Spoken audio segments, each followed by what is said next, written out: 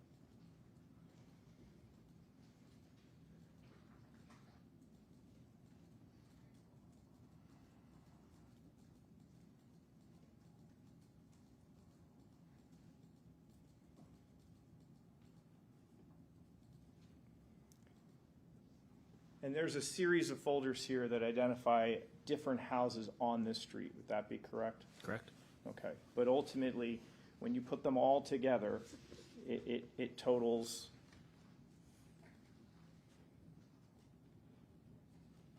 How many does it total again? Based on this, 132. with a date of August 12th of 2022. Correct.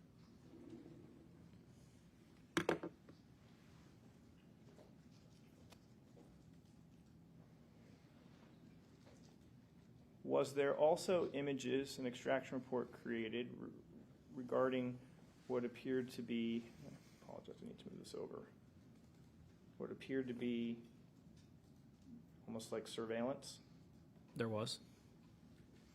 publishing that report? How many tags are related here? 101.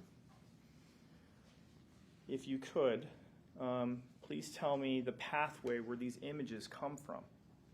The google.android.apps.photos cache. So it's coming from, again, the photo application inside Mr. Tellis's phone? That or Google Photo Cloud, one of.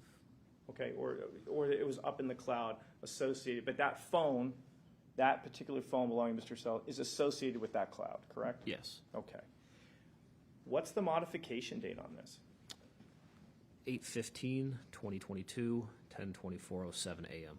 So 3 days after the 132 images found of Bronze Circle. That's correct. And this is a rough look of what all of these images look like, correct? Correct. What appears to be captured in these photographs? Vehicles driving down a street. And they all appear to be from 8/15 of 2022, correct? They do.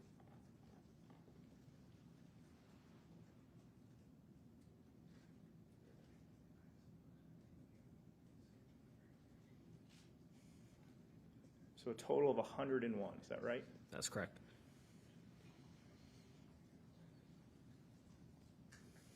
Now, we don't have all 101, but I want to ask you, do these appear to be some of the images that appear inside this phone related to this extraction report? They do.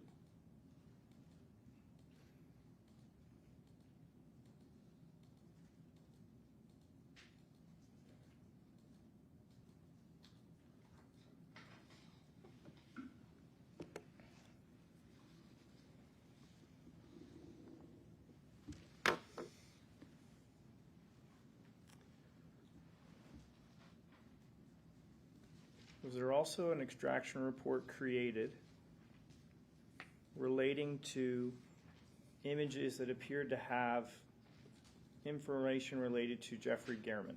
There was. How many tags were there? 7. Why don't you tell us again about the pathway? Where did these images come from? From the Google Photos app.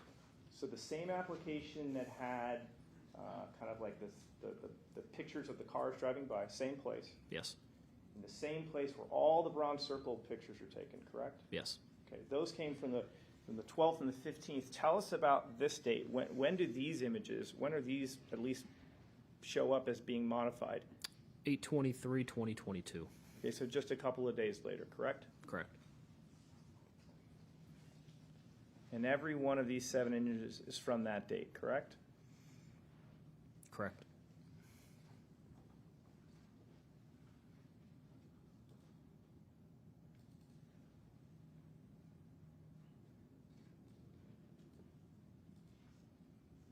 If you could, please read me the name that is under registrants.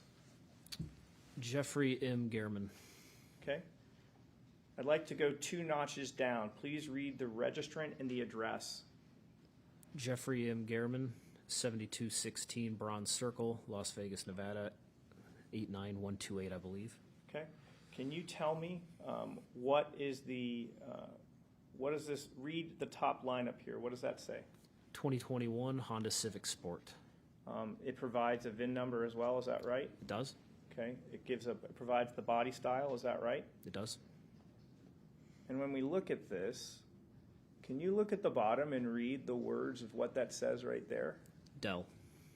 Okay. You're familiar with computers, correct? Correct? Does that appear to be a monitor? It does? A monitor that might be sitting on a desk, potentially? Potentially? Okay. This came out of Mr. Tellis's phone. Yes, And the date of the modification on this is August 23rd. Is that right? that's correct. And that would be roughly 8 or 9 days. I just can't remember if August. Is August have 31 days? I feel like August is 31 days. And if that's the case, then that would be 9 days before Mr. Gehrman was killed. Correct. Okay. So this image comes out of Mr. Tellis's phone. 31 days. I love that math. It's good. Okay. Did this image come out of Mr. Tellis's phone? It did? Please, what are the names that we keep seeing appearing in here? Jeffrey M. Gehrman. Okay, and it's listing what? What's it kind of showing? Different what? Different cars. Okay. Again, do we see the Dell thing again? Yes. Okay. Next image, is this another angle of it? Another angle of like another image? Yes. Okay, it appears to come from a monitor, from a computer. Yes. Is it more information about Gehrman and Hondas? It is. I guess there's another one down here, 2003 what? 2003 Volkswagen Passat GL. Right? What are we looking at here? This is another image that came from the phone. It is? And again, it has similar information that we saw from one of the other images. Correct. Again, this comes out of Mr. Tellis's phone. It does. And let's look at this one. What's this say up here? Jeffrey M. Gehrman. Okay, does it provide a date of birth for Mr. Gehrman? It does. What is the date of birth of Mr. Gehrman? 8/23/1953, 69 years old. All right. Does it also provide a bronze circle address as well for Mr. Gehrman? It does.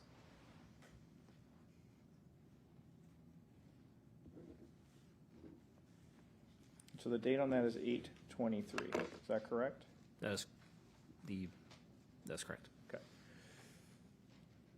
Now, you mentioned that you also did a download of Mr. Tellis's work computer, correct? Correct. A computer that was found in his office. Is that right? That's correct. Okay. Did you produce a series of reports similar to an extraction report in relation to that? Yes. Okay. I'd like to open up the first file here that's entitled Chrome Autofill 07216 Bronze. Is this kind of the cover page for your report, sir? For a PDF report, yes. Okay.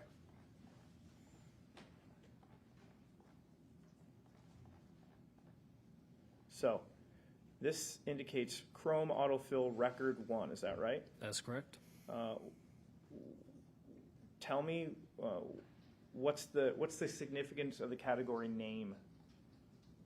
When something's typed in, such as an address into Google, it might think you want to store that as an autofill to make it easier to populate when you're typing something in the future. What's the date on that? That is 8/23/2022. It's 6:05:40 p.m. Okay. So that's the same date that we had that we looked at before, right? Yes. So the ones that had like the car registration information that appear to be on a monitor, computer monitor, we've got at least the same date as those images, correct? That's correct. Can you please read to me what value was entered in at that point? 7216 Bronze. That's the same street associated with Mr. Gehrman on those images from 823, is that right? That's correct. Is that the same street name as all of those Google mapped images that we saw? Correct.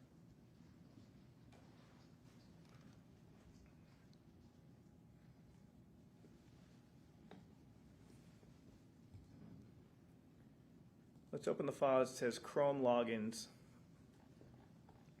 RE Telus. Now, read to me username. What's it say? The username is rtellis at Clark County. Okay, what's the created date and time on that? 8/23/2022 at 6:04:56 p.m. All right. And what is IDI core? Do you know what that is? I do not know Okay. what IDI Core is. But essentially, just to be clear, the last thing that we looked at also tied into IDI core, correct? Correct. Okay, so all this comes from the IDI core program, right? Correct. And whoever punched in their username put in rtellis at Clark County, Yes. okay, on 8/23 of 2022. Yes.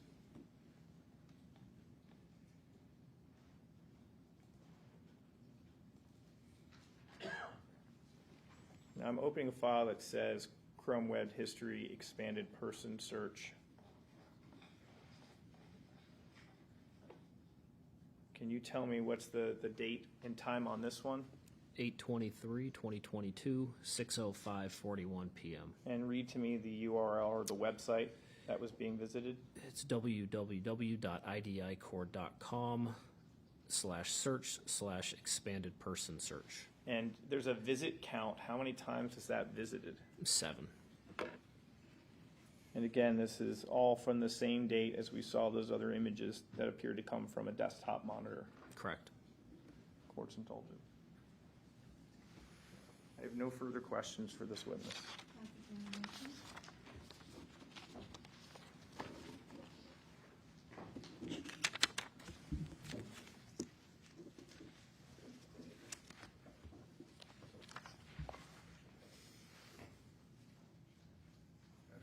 Afternoon.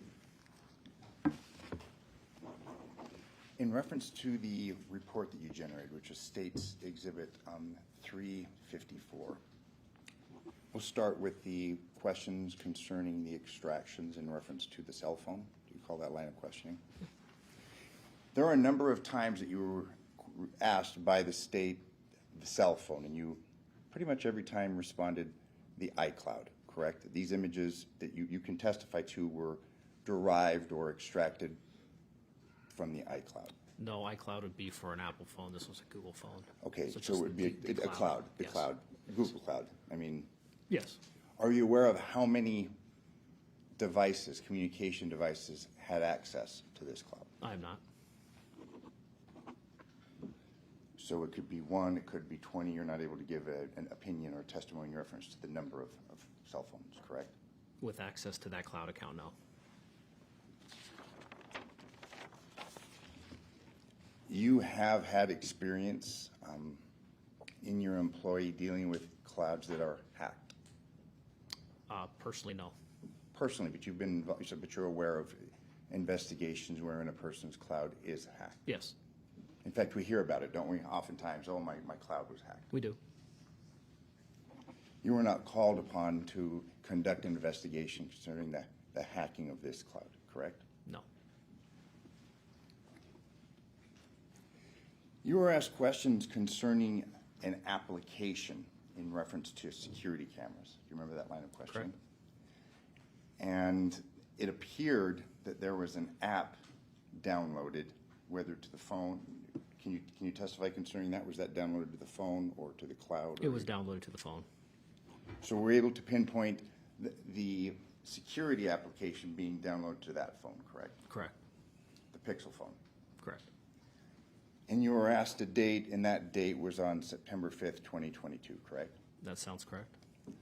And this app that was downloaded was concerning security cameras. That's what it sounds like.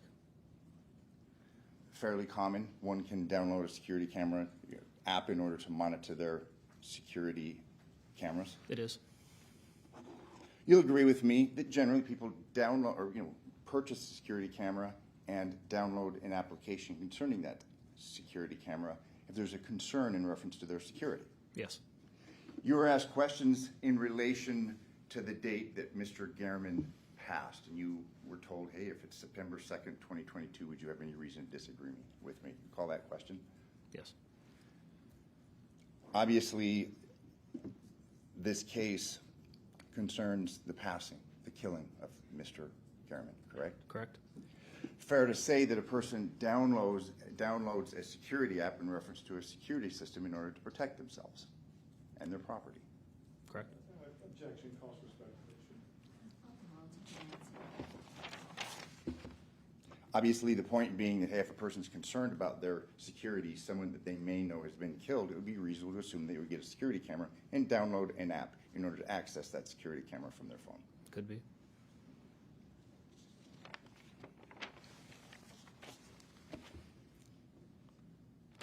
In reference to the Dell, the desktop, the last part of your questionings concerning various downloads in reference to Mr. Gehrman from the office laptop. Remember that line of questioning? The office computer, yes. Correct. Based upon your testimony, those images were downloaded after 6 p.m., correct? Those images were still in UTC time. The one on the screen shows right now they haven't been converted for Pacific Standard Time yet. After 5 o'clock.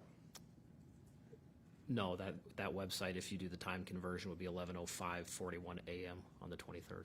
Okay, thank you. I have no further questions. Redirect? Yes. Detective, there were some questions about hacking. Did you see, when you reviewed the phone, did you find any evidence that this phone download was corrupted in any way? No. Did anybody from Metro Homicide provide you any information to suggest that this phone had been hacked into? No. There was questions about it's reasonable to assume. I think the question related something along the lines of, if someone had been murdered, it might be reasonable to assume someone might download a security camera to potentially protect themselves. Do you remember being asked something like that? I do. Under that same line, possibly if someone actually had committed the killing, would it be reasonable to assume you might want to put security cameras up to see if people... object as a speculation. Thank you. Okay. The time that we can see up on the screen, 6:05, on 8/23/2022, when you convert that to UTC time, what does that actually come out to? Again, it's 8/23/2022 at 11:05:41 a.m.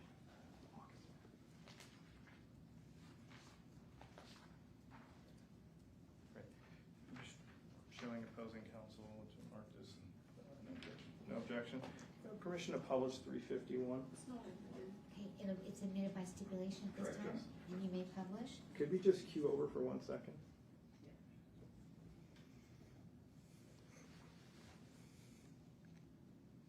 So,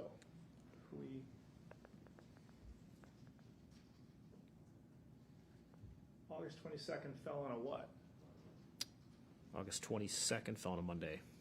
And you said the time was what time when you converted to UTC time? I believe it was 11. Well, when I converted to Pacific Standard Time, was 11:05 and was it 41 seconds? So at 11:05 on a Monday, someone went into Mr. Tellis's work computer and started looking up things like 7216 Bronze Circle. Correct. I have no further questions for this witness. No request. Thank you very much for your testimony here today. You may step down and you are excused from your subpoena. Do you have your next witness waiting? May we approach? Your Honor? Sure.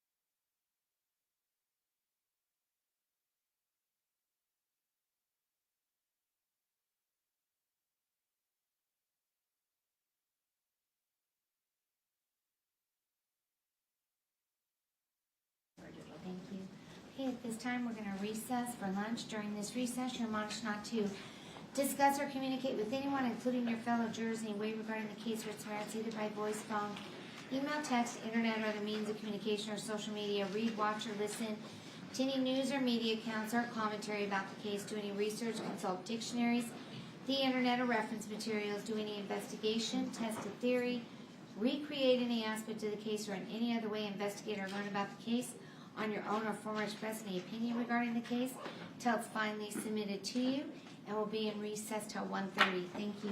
Thank you. All right, for next thing, George.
stipulate to the presence of the panel Yes, Your Honor. and the defense? Yes, Your Honor. Thank you. You may call your next witness. Your Honor, the state calls Detective Gaddis.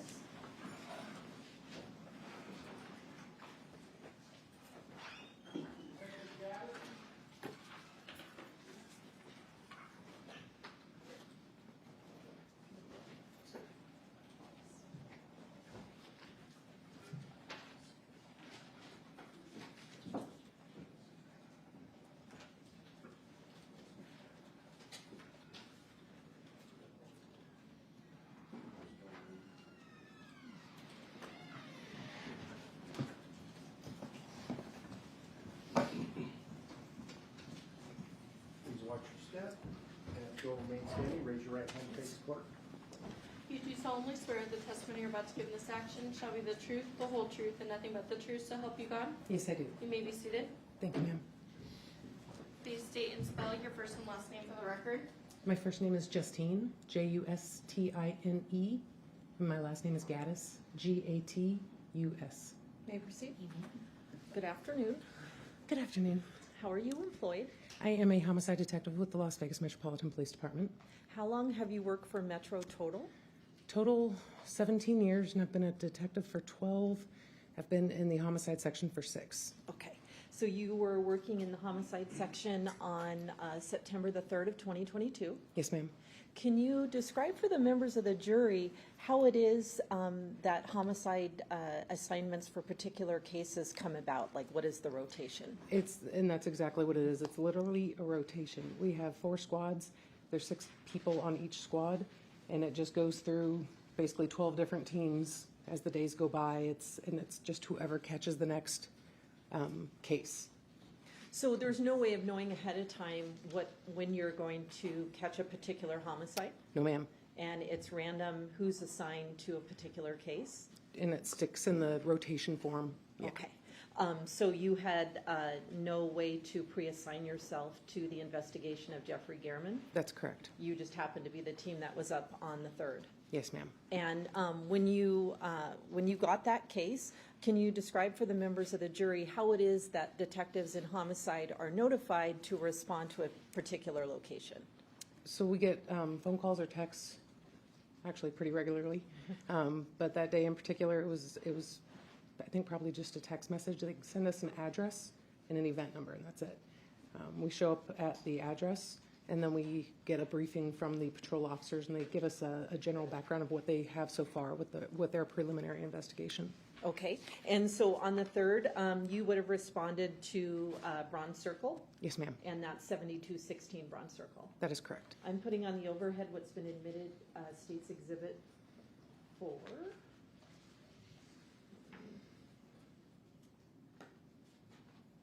Does that appear to be the location that you responded to? Yes, ma'am. Did you respond by yourself, or did other detectives come with you? No, my team. We all go together as a team. Okay, and the team would include like a lieutenant, a sergeant, and That is correct. And If you're- there's 6 detectives that are available, all 6 of us go. Sometimes people are off or on vacation, but then our chain of command, so our sergeant and then our lieutenant.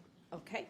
And when you first get there, I think you mentioned that you're briefed by patrol detectives. Is that correct? Yes, on this one, it was patrol detectives who briefed us. Okay. And then after you get a briefing, what do the homicide detectives do after that? We pretty much assign jobs out. Being the lead case agent, we know our responsibilities, and that's basically to document the scene along with the crime scene analyst.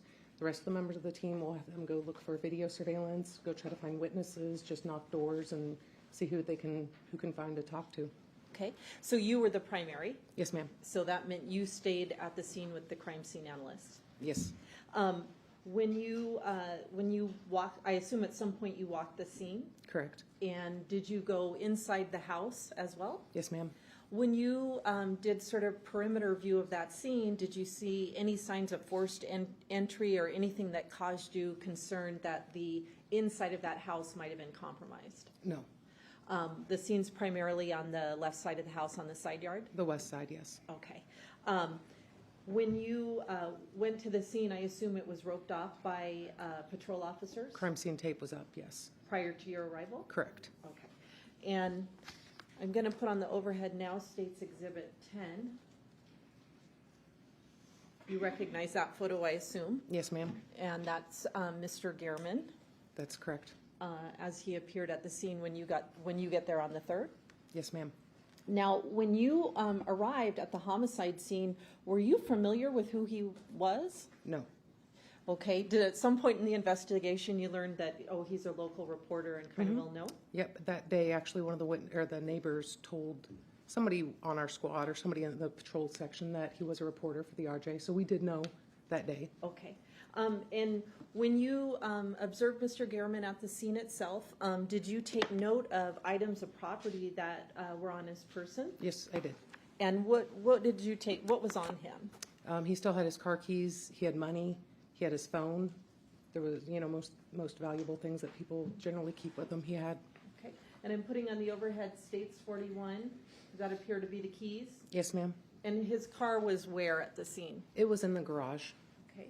And this is States 43. Can you tell what that is there? I think, is that part of the wallet? Yeah. And this is a better photo, States 46. Yes. And his wallet had cash in it. Yes, it did. And then I think you said he also had his phone on him as well. Correct. And this is States 40. Yes, ma'am. So all of his valuables are on his person. Is that fair? Yes, ma'am. When you took note of him, though, I assume you're not touching the body and you're wearing gloves and that whole thing? Right. We don't touch the body at all until the coroner investigators, that's their job. Okay. But did you note or could you see that there were sharp force injuries or some type of injuries on his person? Yes. And that was probably readily apparent at the scene? Yes. I think you described that you don't touch the body until coroner investigators come to the scene as well. Correct. And they arrive because they have kind of concurrent jurisdiction with homicide detectives over an individual who has been murdered. Is that true? Over any person, anybody that has died, the coroner investigators, they basically have jurisdiction over the body. Okay, We so- have the scene, but they have the human. And so when they before homicide could move a body, the coroner's investigators have to arrive as well, and everybody has to kind of assess the scene. Yes, ma'am. At some point, though, obviously, an individual who's deceased is removed from the scene. Is that correct? Correct. May I push it, Ms. Robin? Detective Gaddis, I'm showing you what's been marked as states proposed 352. Do you recognize that photo? Yes, I do. Does that appear to be a photo of the scene once Mr. Gehrman's body has been removed? Yes, ma'am. Is it a fair and accurate depiction? Yes, it is. State moves to admit 352. No objection. May I publish it, Your Honor? Thank you. I'm going to publish what's been admitted as States 352. Can you, I think there's a mouse in front of you. Yes. Can you just, it's probably obvious, but circle for the jury where it was that Mr. Gehrman's body was laying? Well, so he was actually laying all the way across like this, but his upper torso area was over here where that dark staining is, which was blood. And that was blood? Yes, ma'am. At some point, well, you stay at the scene with the crime scene analyst. Our other detectives, I think you said, go and look for video in the area. That is correct. After you clear the scene and some video has been collected, does yourself and other detectives compile some information to be put out by Metro in a sort of a public information forum? Yes, we did. And do you recall what date it was that those images were released to the public? The first date was Monday, the 5th of September, 2022. And then we did an additional press release the following day, which would have been, I think it was Tuesday, the 6th Okay, of and those 2022. would have included images of the suspect and also the suspect vehicle? Correct. Could you switch me over? And I'm going to show you a video. This has been admitted as States 338. Is that 338? Yes.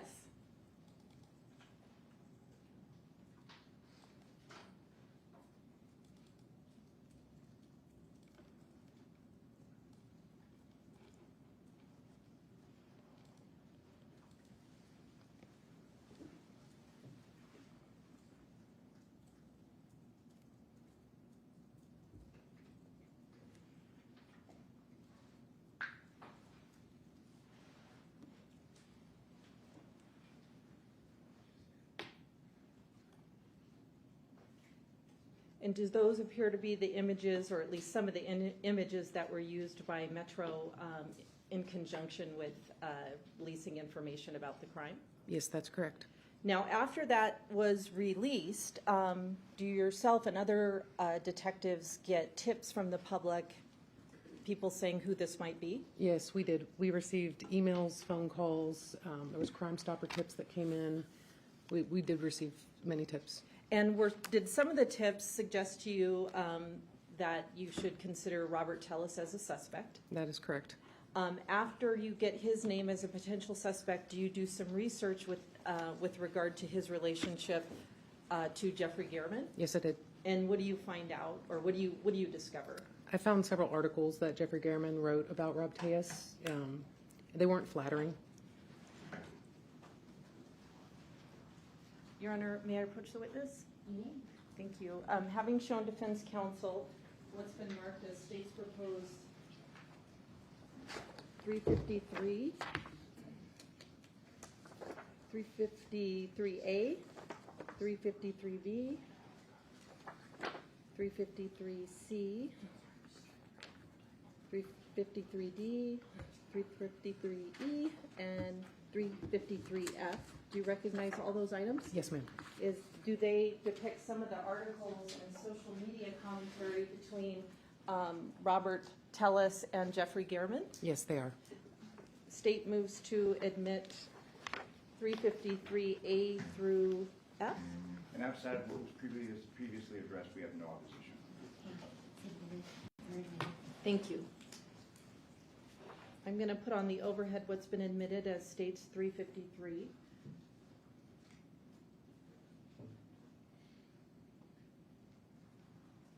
Does that appear to be one of the articles that was written about Mr. Tellis by Mr. Gehrman? Yes, ma'am. And that was on May the 26th of 2022? Correct. Can you just read us the headline? In a rare move, consultant hired to resolve turmoil in county office. And I'm now going to put on the overhead states 353A. Appear to be another article. Yes, ma'am. And what's the date on that one? Is May 16th, 2022. And what's the headline on that one? County office in turmoil with secret video and claims of bullying and hostility. And now I'm going to put on the overhead states 353B. That one's dated June 18th, 2022, and it's titled Embattled County Official Losing Re-Election Bid Posts Angry Letter. And this is states 353C. And it's the same, another article written by Jeff Gehrman dated June 22nd, 2022. Embattled County Official Concedes Race Remains Combative. Now, I think you said in a couple of questions ago there were also social media posts that you discovered in your investigation. Yes, there were. I'm putting on the overhead states 353D. Do these appear to be posts by Mr. Tellis? Yes, ma'am, they were. And it looks like this one at the top here is dated 6/18/22. Correct. Can you read it? Wife hears rustling in the trash. Her, honey, is there a wild animal in the trash? Me, no dear, looks like it's at J. Gehrman, RJ, going through our trash for his fourth story on me.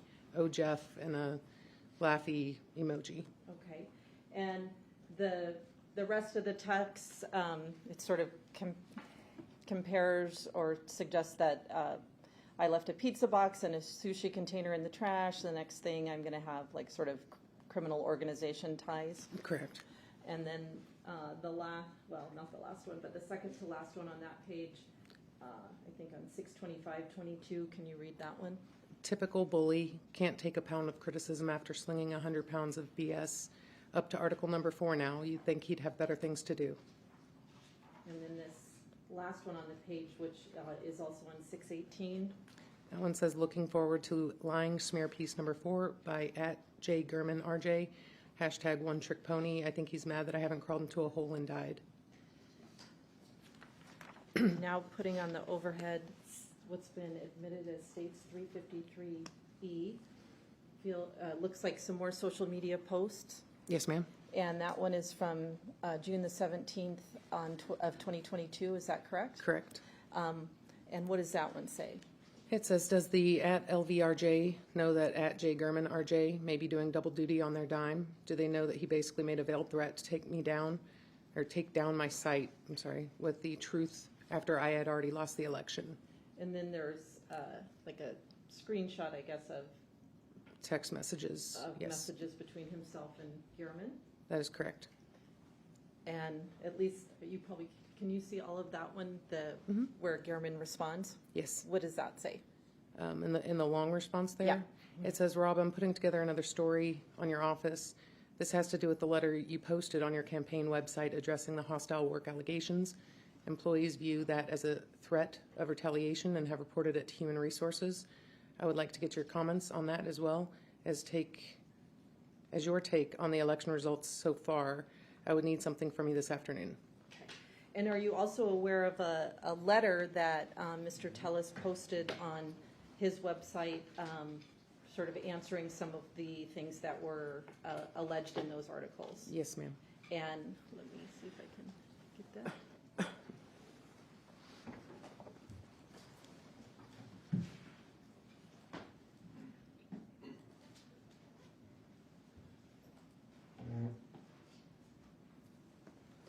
Sarah, did you already do that? Okay. Does that appear to be the letter? Correct. And this is, for the record, 338. Yes, ma'am, it is. And that was posted on Mr. Tellis's website? Yes, ma'am. I think it was his campaign website. Campaign website. And I'm sorry, but could you switch it back over? Thank you. I'm going to put on the overhead, States 353F. Is this a non-moving version of that letter? That appears so, yes. Okay. And fair to say the letter disputes several of the allegations that Mr. Gurman wrote about in his articles? That's correct. Now, you do research and you learn about the kind of tension between Mr. Gurman and Mr. Tellis. Do you also, in the course of the investigation, learn that of any more information about the vehicle? Yes, we did. And do you learn that Mr. Tellis's wife has a Yukon Maroon in the same type and model as is seen in the video around Bronze Circle? Yes, that is correct. Now, at some point, is there an effort made to gather a lot of video? Yeah, yes, there was. And can you kind of describe what that process was that that detectives and yourself went to get that level of video? So with this, actually, we ended up kind of employing other patrol detectives to help us because it was that extensive. Typically, we go to the last place that we know that either the image of the vehicle or the image of the person was seen, and we almost kind of like just leapfrog down the street. We'll make a game plan ahead of time, even just knowing major cross streets, if there's businesses there, businesses that we've pulled video from before, so sometimes we have like previous contacts to where we can just make phone calls, but a lot of the time it's literally walking the street, driving the street, and just leapfrogging after each other to follow whatever we're looking for, whether it's a person or a vehicle. And in this case, quite a bit of video was gathered. Yes, ma'am. And did Detective Mogg sort of take control of the video essentially and start compiling it in a chronological manner? Yes. Now, on September the 5th, did you learn something in terms of forensic evidence that you had in this case? We did. We learned And what was that? that there was a foreign DNA detected under Jeff Gurman's fingernails. At that time, did you know who that foreign DNA belonged to? No, they ran it in the systems, our local and I think state CODIS system, and it returned with negative results. And those are databases with known DNA profiles in them? Correct. And so you had requested that foreign DNA be run in those databases, but there was no response or no match. Correct. So, once you have that foreign DNA, do you draft a search warrant in order to get a DNA sample from Mr. Tellis? I did. And that was based on sort of the video evidence that kind of tracked a Yukon going to Mr. Gehrman's residence and then back in the area of Mr. Tellis's neighborhood, Yes. and as well as other facts that you had developed in the case in terms of their tense relationship and the fact that he had that kind of Yukon? Correct. Okay. Yeah. And when you drafted that search warrant, do you recall, like, was it day, night, or when you got that signed? That would have been in the 2 o'clock hour, in the like 0200 hours on September 6th, 2022. With investigations like this, we typically work very, very, very long hours. So I know we had been there all day and all throughout the night. Now it's about 2 o'clock in the morning when I was able to complete the search warrant and send it off to get signed. And when you say get signed, who reviews that? A district attorney reviews it, and then a district court judge reviews them. And so without a judge signing off on it, you're unable to complete a search? Correct. The search for September 7th, was that for Mr. Tellis's house to get a DNA sample and also to collect his phone? Yes, it was. Okay. At some point, do you learn that Mr. Tellis has been pulled over on September the 7th?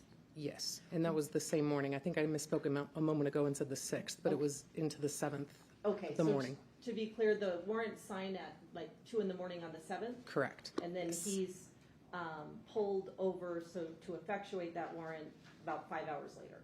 About, yeah. Okay. Sorry.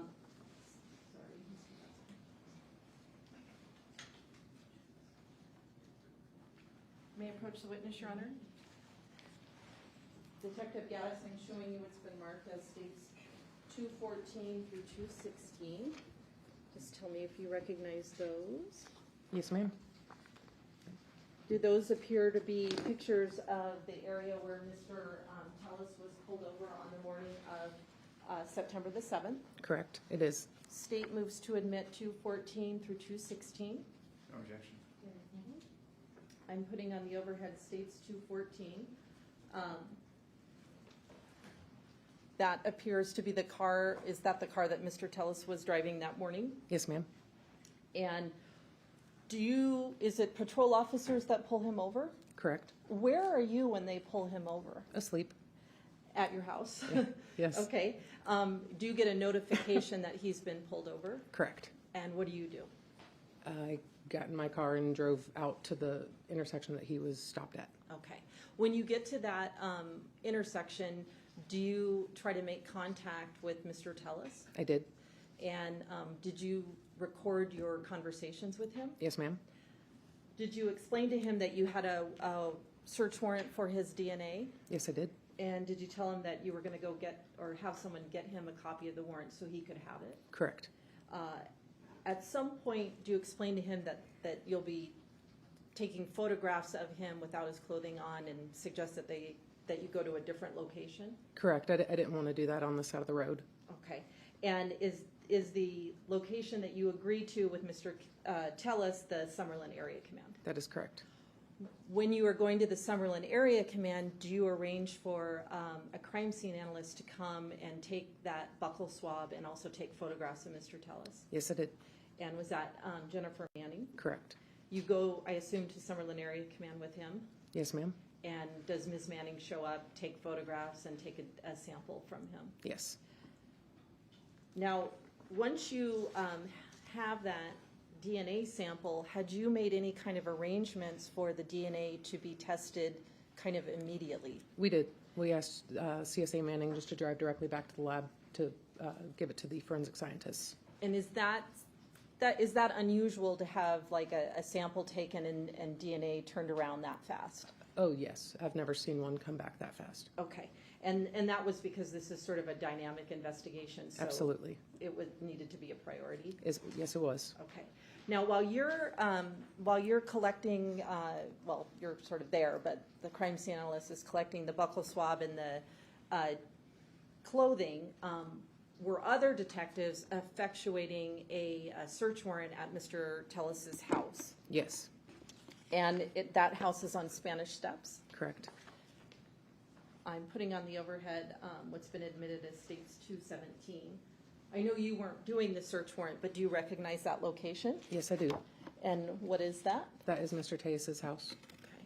Now, I'm going to just zoom in.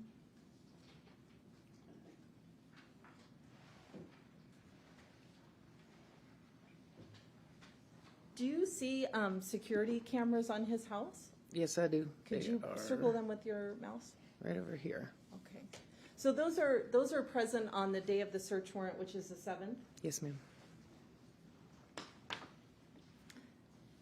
I'm going to put on the overhead what's been admitted as states 348. Let me back out here.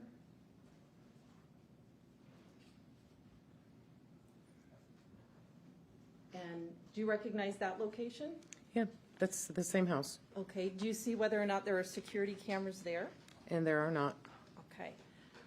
So the surveillance photos that I just had up, those were taken on September the 1st. That last one, yes, I believe so. Okay. After collecting samples from and clothing from Mr. Tellis, do yourself and Detective Jaffe take him back to his residence at some point? Yes, we did later that afternoon. Okay. Now, while you're still at Summerlin Area Command, do other detectives advise you of items that were found in the course of the search warrant? Yes, I was getting updates throughout the day. What sort of items were noteworthy that you recall that they found? They called and told me that they found a pair of cut-up tennis shoes that looked like what the suspect was wearing on the video that we'd collected. They said that they had also located a satchel shoulder bag that looked the same as what was seen on the suspect, and there was a hat. It was a straw hat. Then they said that that also had been cut up in numerous pieces as well. So you kind of knew that at some point while you're at the Summerlin Area Command. Yes, I did. Now, and at some point, you and Detective Jaffe take Mr. Tellis back to his house, Yes, ma'am. and he's free to go back in his house. Correct. At the time he was free to go back in his house, did you have any DNA confirmation results yet? No, How long after you let him go back in his house do you think you got the call? less than an hour. Okay. At that point, is a determination made we're going to arrest him? Correct. When Mr. Tellis was in the house and ultimately officers go in and take custody of him and he's injured himself, are you present for any of that? I was not. Where were you at the time that was going on? After I dropped him off at his home, Mr. Tejas, I took Detective Jaffe back to his vehicle, which was at Summerlin Area Command, and then I drove to Metro Headquarters. With what we had found at the house that day, I was preparing arrest paperwork for Mr. Tejas, so I drove back to the office to start my declaration of arrest. Okay. And so, because you have to write a report or a declaration of arrest in order to effectuate an arrest? Correct. Okay. So, at some point after he's taken into custody, you got that phone that belonged to him, that was taken from him on September the 7th as well? His phone, it was inside the Tesla Okay. that was at the traffic stop, and so we did a follow-up search warrant for that to get the phone. Yes. So you did a follow-up warrant getting judicial authorization to go into that phone. Did you also do another search warrant on September the 8th at an office? Oh, yes, I'm sorry, yes. That was at the public administrator's office. And that was the offices of where Mr. Tellis was working? Correct. And was a computer collected on the 8th as well? There was several. Now,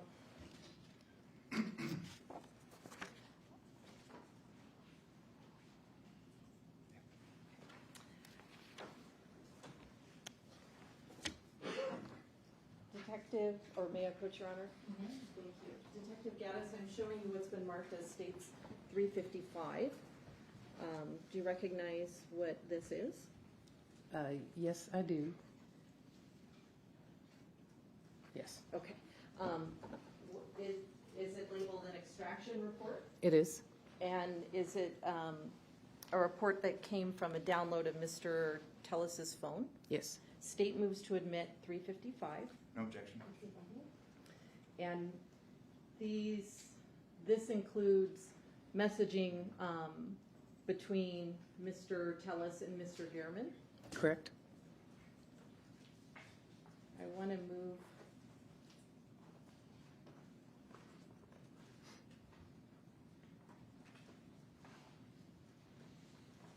to page 4.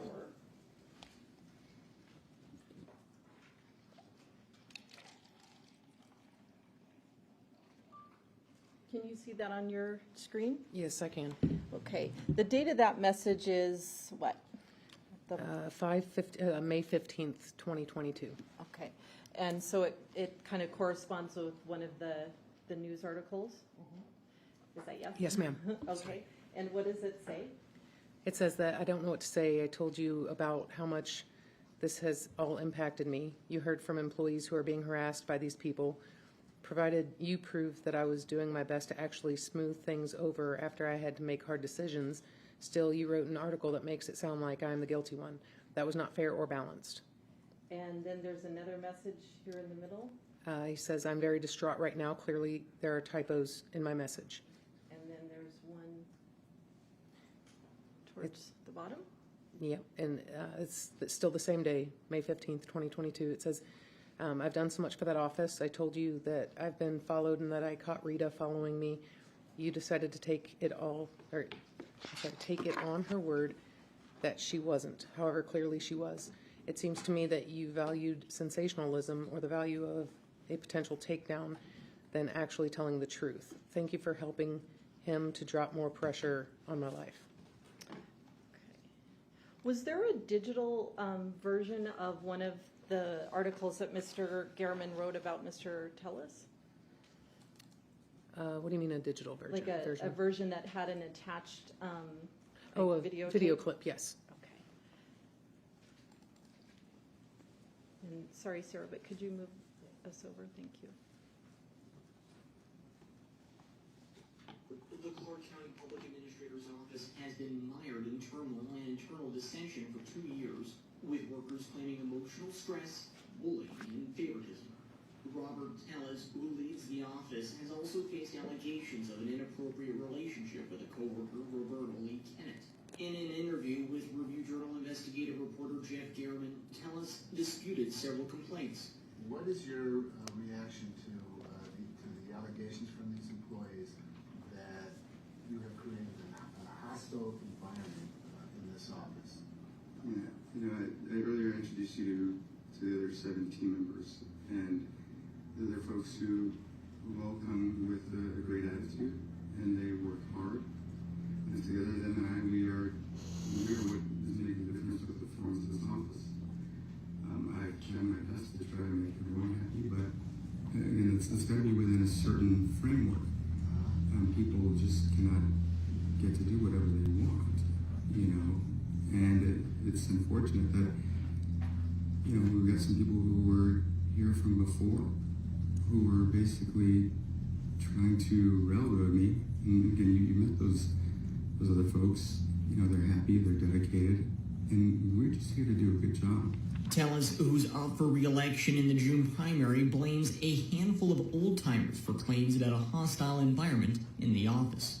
Again, no matter what type of gestures I try to make to smooth things over, to make sure that they're happy, they just don't, it's nonstop. And again, like I said, it's hard for me to make sure that I am a cheerleader for the folks who are doing really good work when I've got these other folks who are constantly, surveilling me, constantly trying to sabotage the office. But, we're doing it, but it's hard. Tellis denied allegations of any improper relationship with Lee Kennett. And when you hear people raising these allegations about your personal relationship that you have, what do you say to people about that? Well, obviously, it's not true. Like I said, all of my friends, all my family know how much I love my wife. And if you look at, obviously you can't talk to the people that do us on a daily basis. But from my social media, from everything, you can see that I am about nothing but justice, fairness, and just being a good person.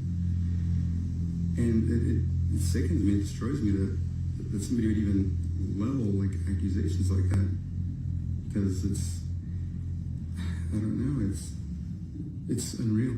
It's unreal the lengths that they're going to. They don't have any qualms trying to ruin my personal life to win this race. The Clark County Public Administrator's Office had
And for the record, that video was from States 338.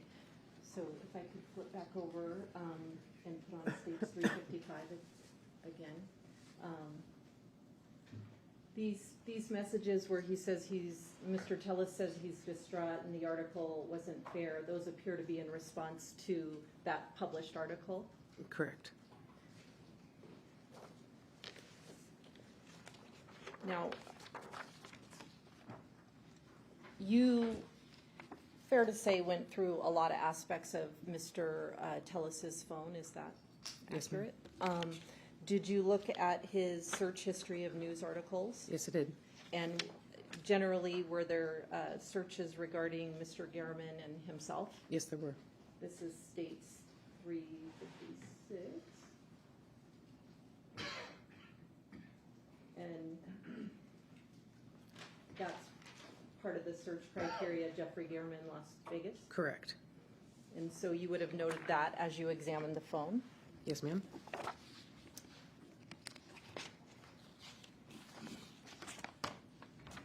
Did you also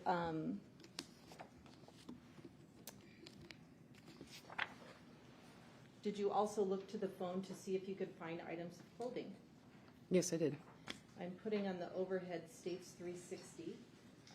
Do you recognize what's been admitted as 360. Yes. Do you recognize what that is? Yes, I do. Is that an extraction report from Mr. Tellus's phone? That's correct. And what are those thumbnail pictures that we see? Like, what is the actual image of? Yep. It is an image of a gray Nike shoe with a black and white on it. There's also a rock climbing shoe in that image, and it looks like an ankle and a sock, like as if somebody was just switching out their shoes. And that was found in Mr. Tellus's phone? Correct. And does this appear to be a bigger version than the thumbnail version? Yes, Now, why was that significant? because those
We don't know for sure whether they're left on Mr. Gehrman's cell phone or not. Obviously, they're tied to his cell phone. That's correct, yes. Fair to say? Yes, absolutely.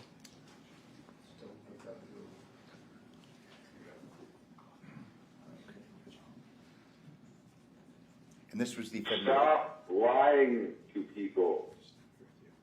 Whoever the guy was that wrote that article the other day, you need to fire his ass. Stop lying to people. We're coming for your ass. We are watching you motherfuckers. You better fire that son of a bitch.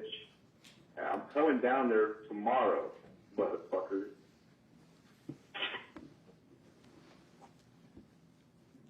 Are you aware of the date that this recording was extracted, presumably from Mr. Gehrman's cell phone?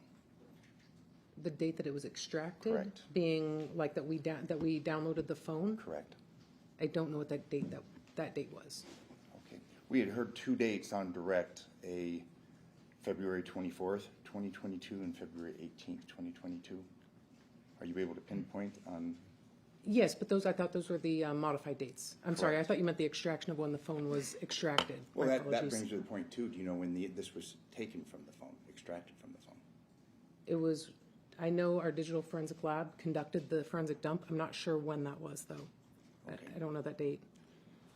So you're unable to testify concerning that date at this point in time? Fair to say? Correct. But like you were talking about with the two dates in February of 2022, yes, those were the two voicemails that were, or the two audio files that were a little strange. It's the second one right there? All right, I'm going to have you listen to this one. You guys just did some propaganda shit out about fucking just for Biden, you fucking pieces of shit. You left-wing fucking faggot, fucking socialist fucking pig motherfuckers.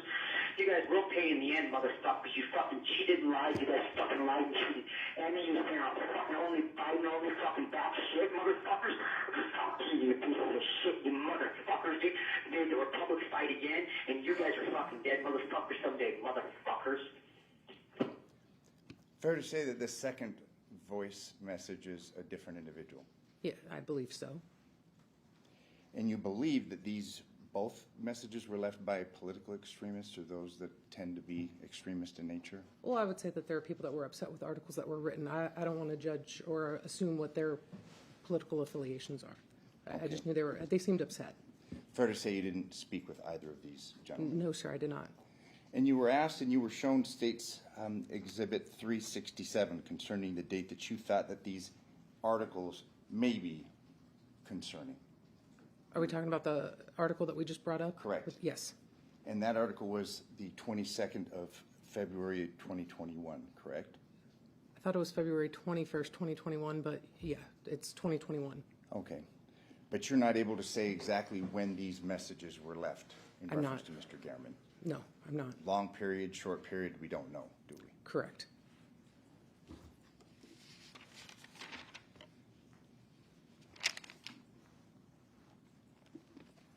You were the primary detective in reference to this investigation. Yes, sir.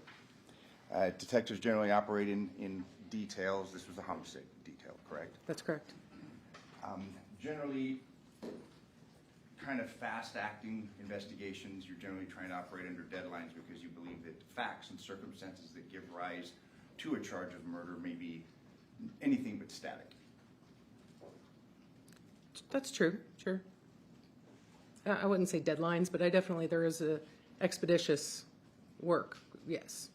You would testify that your initial press release was the 5th of September, correct? I believe so, yes. And then there was a subsequent press release on September 6th. Yes. And it was your testimony that after these press releases, you began to receive tips. We started receiving tips, I would say probably at least by the 4th. Just, hey, I saw a guy who has clothes on that could possibly match over in a park, things like that. But tips regarding Mr. Tejas started coming in after the images of the suspect walking. So you had received tips prior to your press release concerning this image, the image of the individual walking as well as the vehicle, correct? Yes. No, well, we didn't get those until we released the image, so maybe they didn't come in until the 5th. The 5th. Yeah. Okay, but it's unclear right now as far as your recollection concerning when you began to receive tips concerning who this perpetrator may have been. No, I just know that we received tips. There was many tips that we got. You received information from Detective Jappy in reference to Mr. Tellis, correct? Yes, I did. You authored a officer's report in reference to your investigation in this matter? Correct.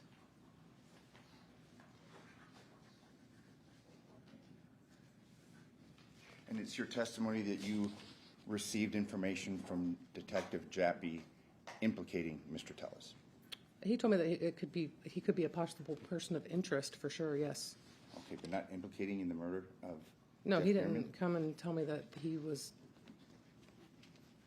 No, he posed him as a person of interest. Okay. Obviously, you were involved in the in authoring this officer's report. That's correct. It's fairly lengthy. It's 70 pages. Yeah, it is. And you make reference to receiving information from Detective Jappy. Yes. On Monday, September 5th, 2022. And let me ask you this. You reviewed this in preparation for your testimony today? Yes. Okay. So if I told you page 3 of your officer's report, Detective Jappy from the Criminal Intelligence Section advised Tellis had recently posted a rant on Twitter. Correct. Fair to say that was his characterization? Yes. And this rant that you refer to has been shown to us today. This is the rant that you believe that Detective Jappy was pointing your attention to? It was the Twitter images or the screenshots of the tweets. Yes. Okay. And fair to say that Detective Jappy characterized this as a rant. Fair to say? I really don't know if it was him or if I said rant. Okay. But that was the word used in your report, correct? Yes, that word rant is there.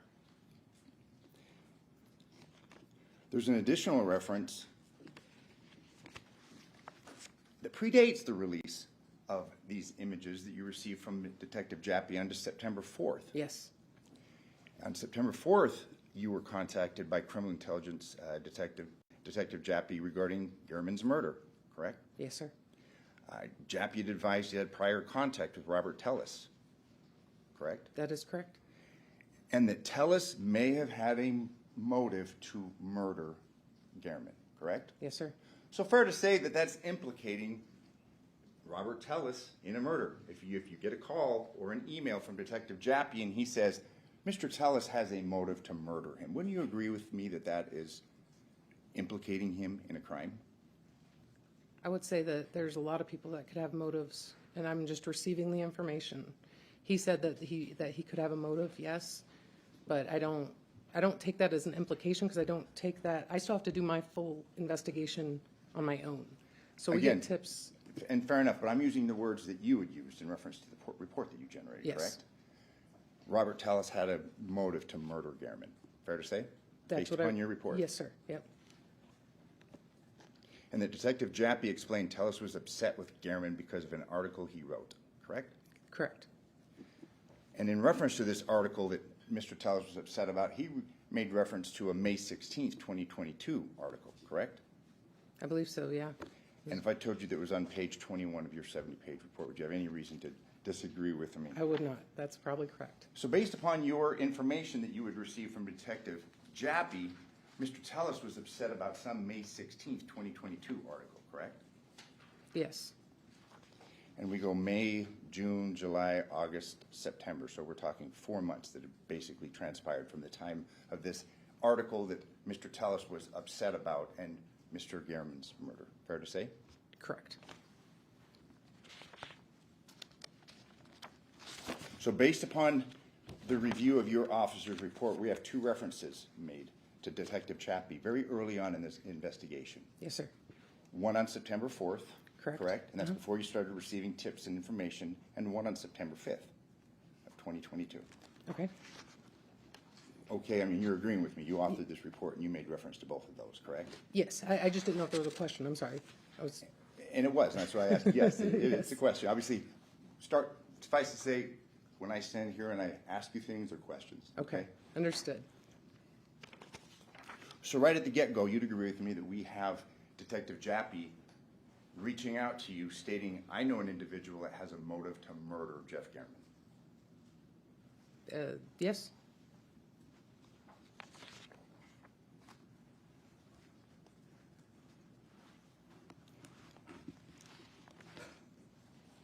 There's part of your investigation concerned the subject Denali, correct?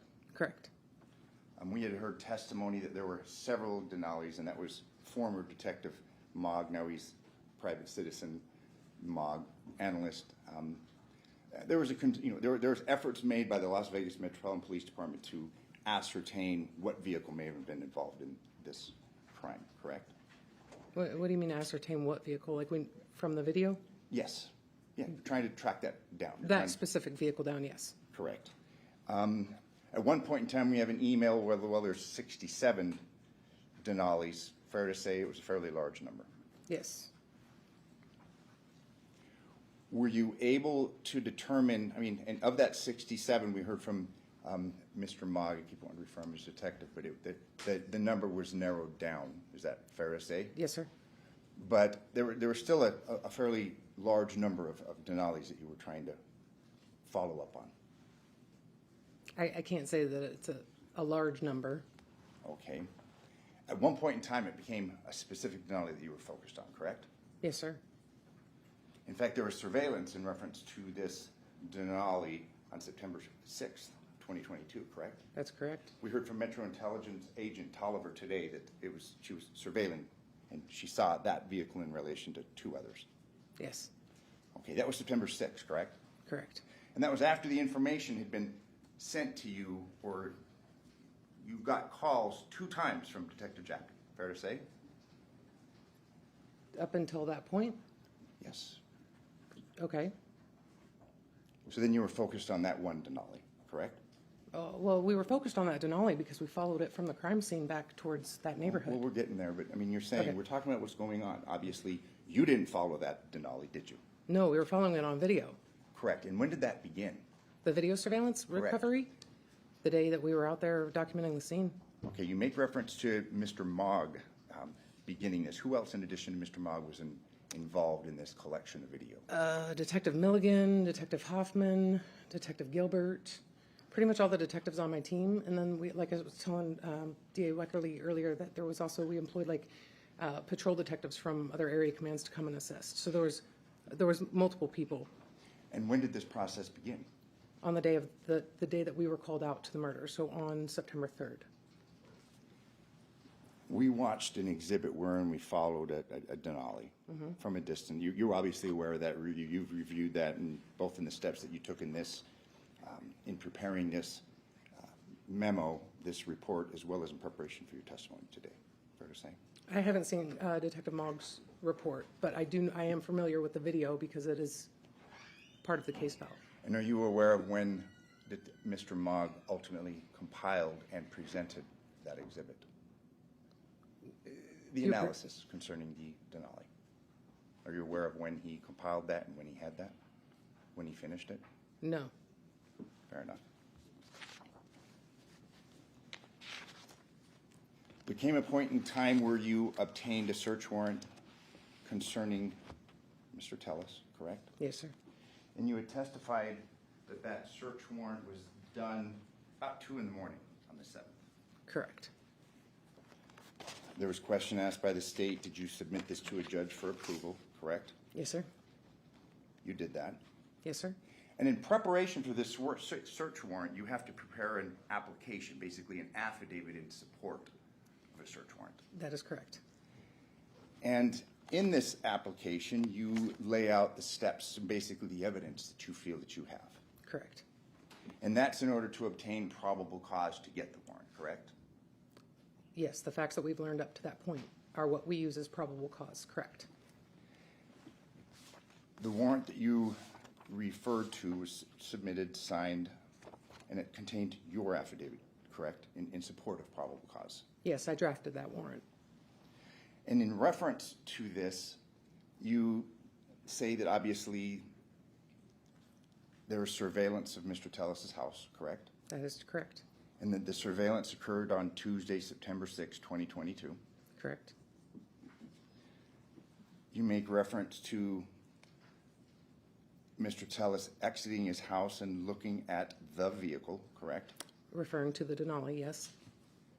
That he walked back inside the home, correct? Yes, sir. And then his phone stopped receiving phone signal, correct? True. That's what I was told. And then you state that Mr. Tellis exited the home again and began to wash the maroon GMC Denali, correct? Correct, sir. And then you show images of this Denali in reference to the Denali that you're investigating. I don't show images in the search warrant, no. You make reference to it. Yeah, I speak about it. Yes. But I'm not showing images of it in the But you make warrant. reference to it, correct? Yes. And you'd agree with me that on this affidavit that you submitted in support of probable cause, you didn't state that Mr. Tellis washed 3 vehicles, correct? I did not know that at the time. I was told that after the fact. Okay. At no point in time in here did you say he didn't wash the inside of the vehicle, did you? No, because I wasn't told that he did. But later you learned that he in fact washed all 3 vehicles in front of his residence I did, correct. over a 2.5-hour period. Yes, sir. And that he did not wash the interior of any of the vehicles. Objection, I think that misstates the testimony. I think it's exactly what the testimony I was. think we can ask her what she knew. Yeah, no, at the time, I did not know that he washed all 3. At the time that I made that application, I only knew that he had washed the one, and that, yes, that the phone had dropped service and came back on. I wasn't told about the other 2 cars until days later. Okay. So I don't honestly recall anything about either even being the interior or exterior. I just knew at that time he was washing the exterior of the Yukon. And if I told you today that we heard testimony from a detective or an officer from Metro Intelligence that he washed the exteriors of the 3. And I didn't don't appear- doubt that. I'm sure he did. I'm just telling you I was not told that at the time. Later in the day, you had testified that you received a phone call and that Mr. Tellis had been stopped, correct? And this is September 7th, 2022. Yeah, and it was early in the morning, probably 6:30 or 7 in the morning. He was stopped as a result of this warrant at your direction, This correct? investigation, yes. You received a phone call, he had been stopped. Do you know who stopped him? I knew that we had surveillance on the house throughout the evening. We had patrol officers standing by to where if he was going to leave, that the patrol officers would make the traffic stop. And are you aware of which patrol officer stopped him? No, I'm not. You'd agree with me that based upon Metro's policy, patrol officers are to wear body cam? That is correct. And that whenever there is civilian contact, that body cam should be running. That's correct. So you would presume that whomever it was that came into contact with this individual that you wanted to stop and who you were investigating for a murder would have their body cam running, correct? I would assume that, yes. Are you aware of multiple requests made on behalf of Mr. Tellis to obtain his body cam? Yes. Are you aware of an order issued by this court on July 18th of 2023 to preserve and turn over that body cam? I don't know the exact dates of orders, but I know there were requests that were made. And are you aware that that body cam was ultimately destroyed or erased and not turned over? I believe it was overwritten. And are you aware that that overriding of this body cam occurred about a month and a half, give or take, after the order to turn it over was made? If you say so, I don't doubt that.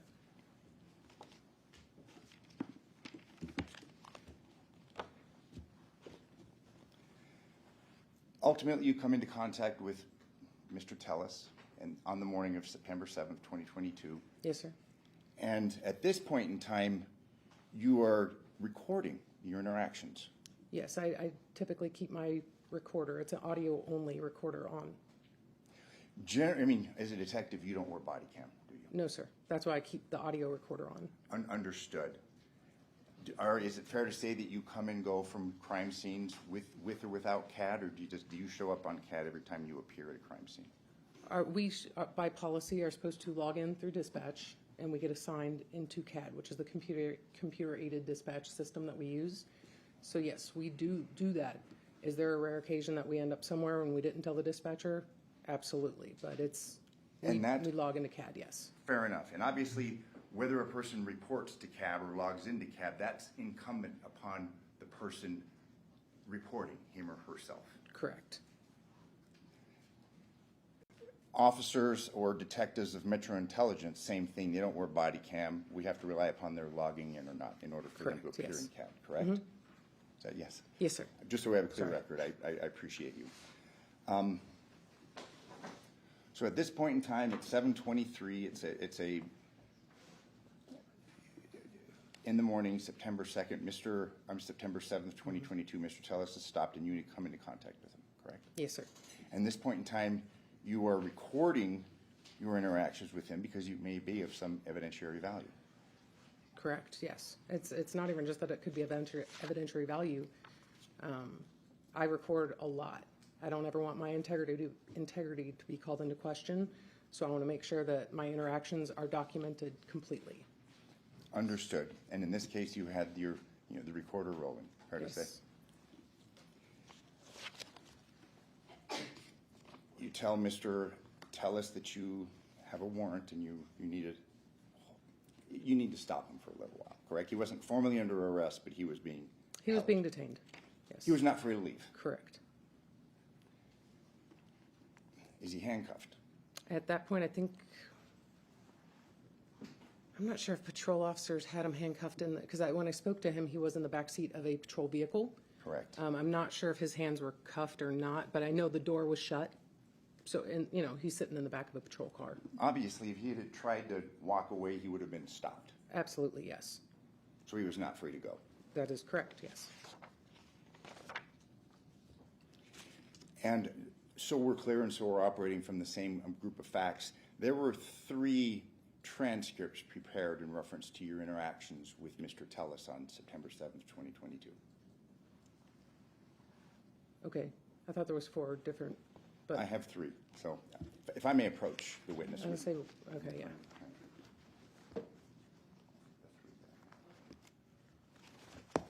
And they've got some notes on them. It's okay with me, but if I may approach. Yeah.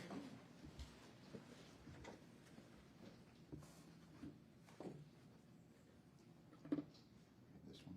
723, yes, sir. 801, yes, sir.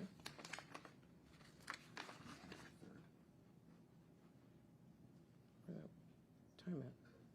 There's no time, but I'll get to it. I have 3. Is there a 4? Okay. Just the 3.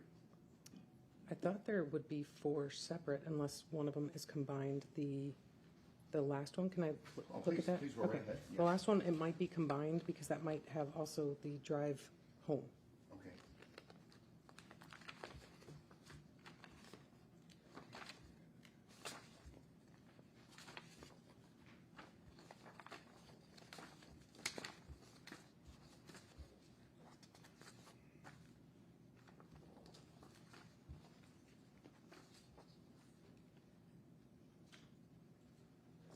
Give you a ride home.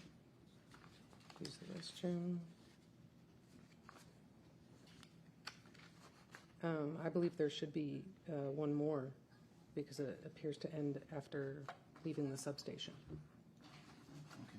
Then I'm going to ask Your Honor, I will address what I have here, but we may have to, after the break, we may have to address this. Okay. Sorry about that.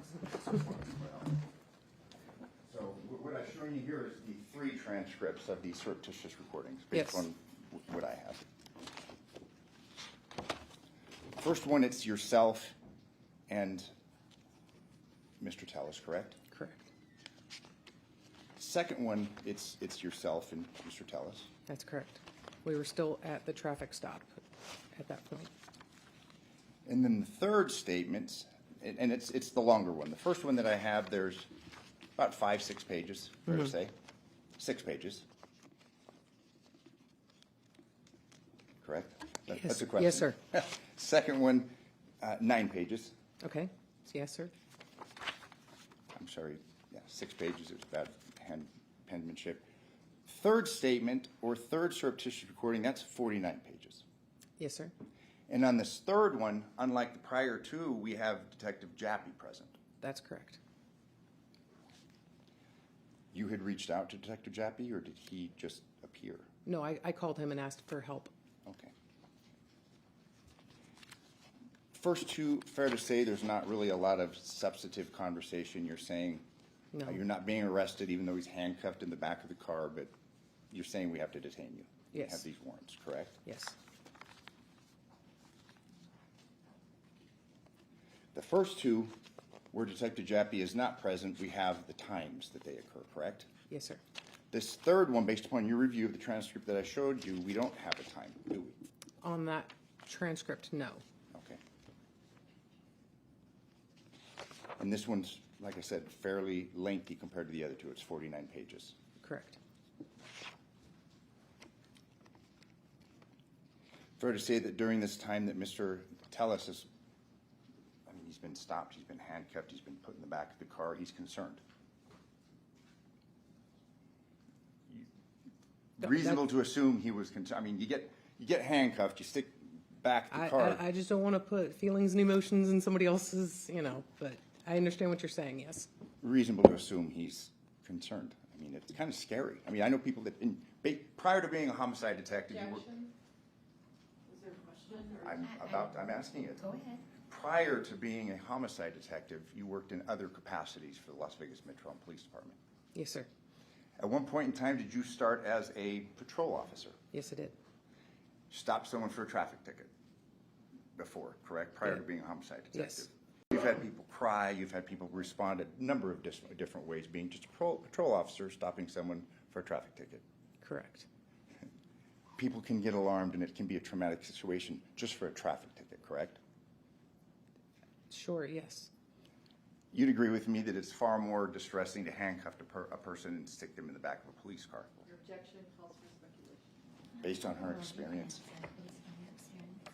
Some people are okay with things like that. Some people aren't. I'm sorry, but I can't. I know he was concerned for his family that day. Yes. Absolutely. He was concerned. He wanted to see his wife and his children. But I don't want to speculate how he felt. He's told that the press is at his house, correct? Probably told by that point, yeah. I don't know if I mentioned it in the first two contacts that I had with him, but I know by the time we got to the area command, he was told. Yes.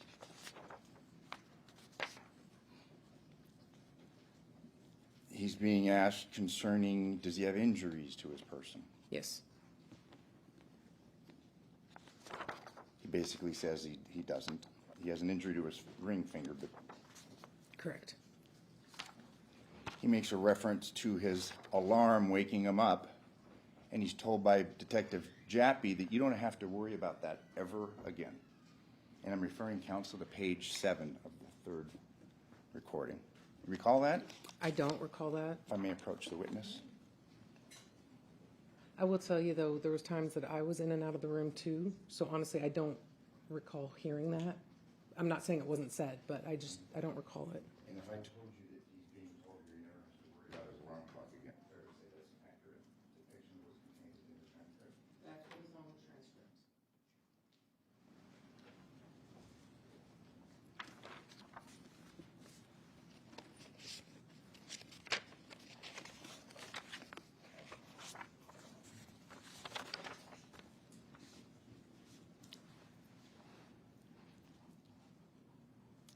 He's informed that his house is being processed.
this recess, you're admonished not to discuss or communicate with anyone, including your fellow jurors, in any way regarding the case or its merits, either by voice, phone, email, text, internet, or the means of communication or social media, or read, watch, or listen to any news or media accounts or commentary about the case, do any research, consult dictionaries, the internet, or reference materials, do any investigation, test a theory, recreate any aspect of the case, or in any other way investigate or learn about the case on your own, or form or express any opinion regarding the case until it's finally submitted to you. We'll be in recess for 15 minutes. Thank you. Thank you all.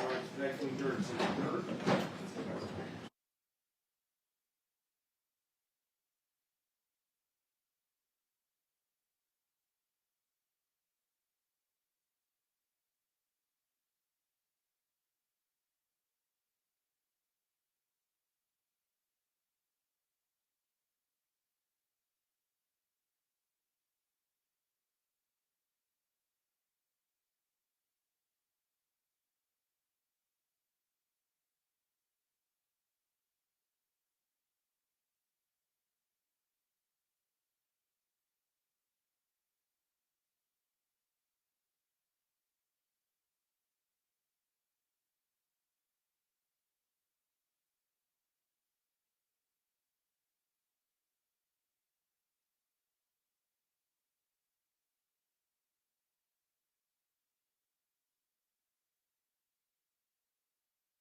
Please come to order. Court is now back in session.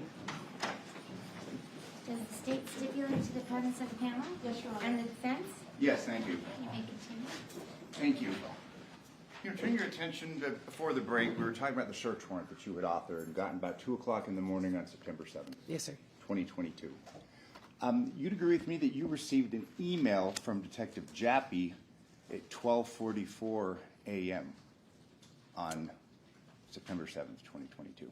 I'm not sure if you could refresh my memory. Absolutely. If I may approach the witness. Thank you.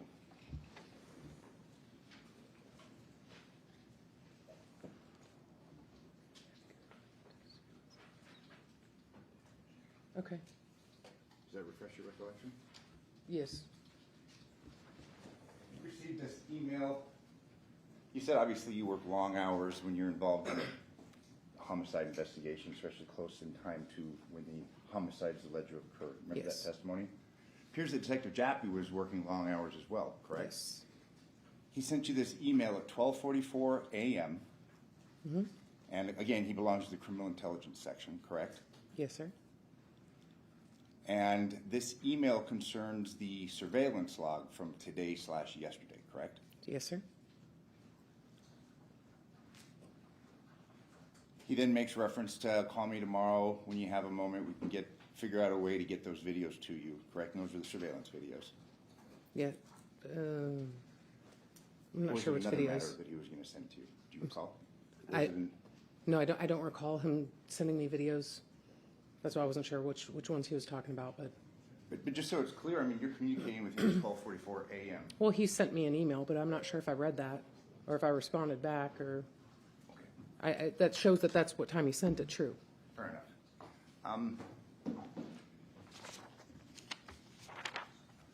And then we're continuing on with the events concerning the stop of Mr. Tellis and your interactions with him Yes, and sir. Detective Jappy.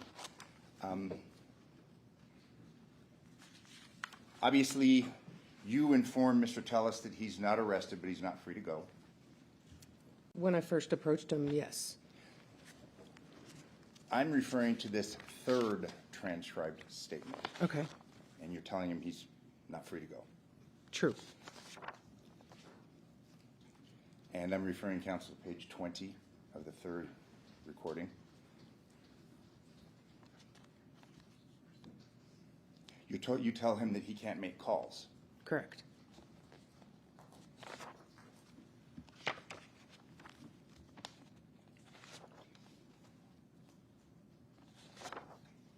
There's questioning going on between Mr. Jappy and Mr. Tellis in your presence.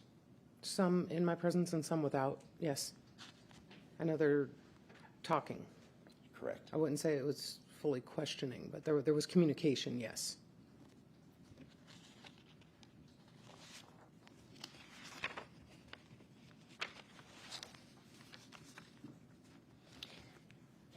You inform Mr. Tellis that press is breaking and that the media is at his house. I mean, I'd asked you a question, but it's in this transcript, page 28 of this third 49-page transcript. Fair to say? Okay.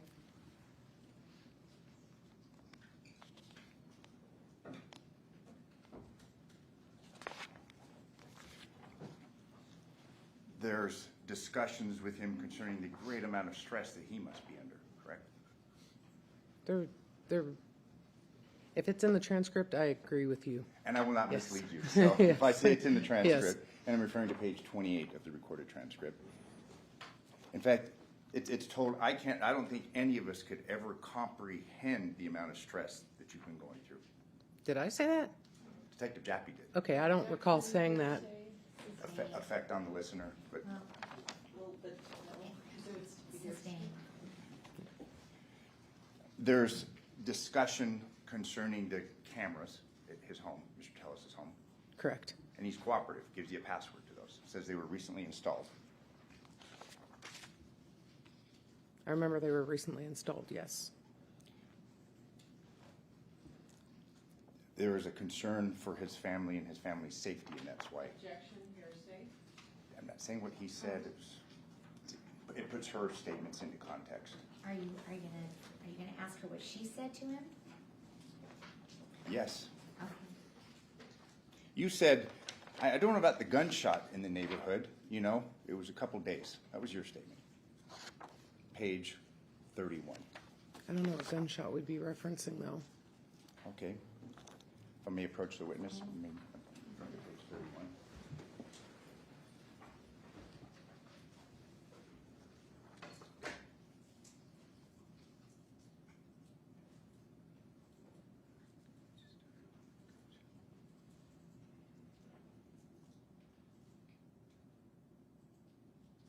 Okay, I see that in the transcript. Yes. And that was in reference to the security cameras that had been recently installed at his house. Yes, that's what we were asking about at that time. And then you asked him about the shoes at the residence that have been recovered, correct? Sure, yes.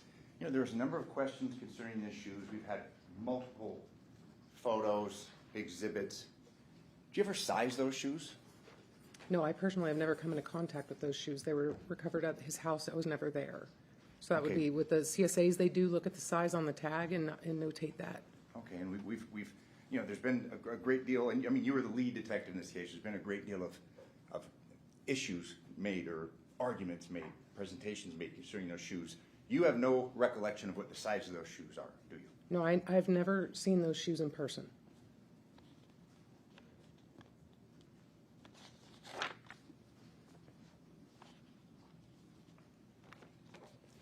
And I'm going to direct your attention to page 33 of your statement. You're talking about how his family must be suffering through the stress of all of this. Okay.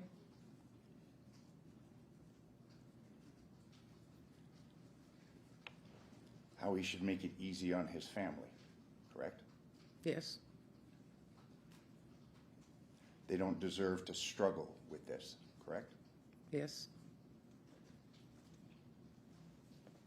You know, there comes a time where one way or another, other things have to be answered. And I'm just going to refer to your statement specifically. You made that statement, correct? You tell him you're going to have to own up to what happened, Yes. if not for anybody other than your family. Yes. You talk about his family being collateral damage, correct? If it's in there, I believe you, yes.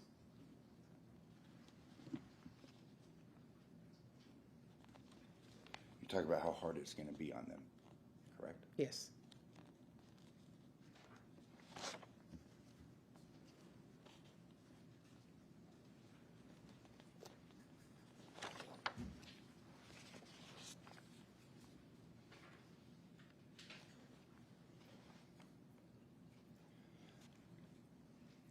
You talk about this vehicle that's in the video being identical to his, at least in your opinion, correct? Correct.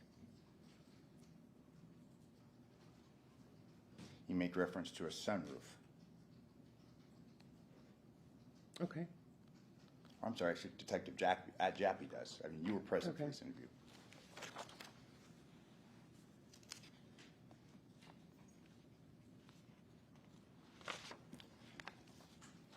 Page 38, there's a discussion about the security cameras being recently delivered to his home, Mr.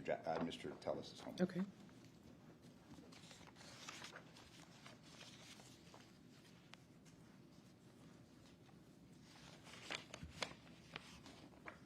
Do you recall what time it was that you ultimately returned Mr. Tellis to what his he was house? doing prior to being detained? I know the sun was still out. I have not checked the CAD. If I saw the CAD, I could tell you exactly when it was. But I know it was still daylight out. I want to say maybe 3:30 or 4:30 in the afternoon, somewhere in that time. Okay, and he'd been in your custody since a little after 7. Correct. And he was stopped prior to your arrival, correct? Yes.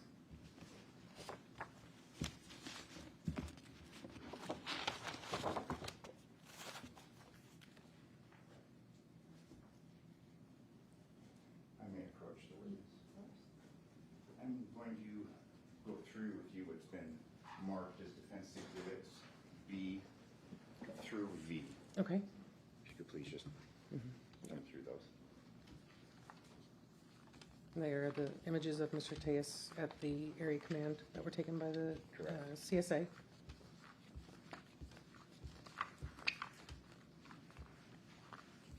Yes. Do these photos accurately depict the photos of, and we've heard Tejas tell us on September 7th. I've gone with Mr. Tejas, so yeah, they do. Move for the admission. No objection, Your Honor. They're admitted? If I may publish these. I think it was actually one of the end of our interview where we spoke about the pronunciation, so.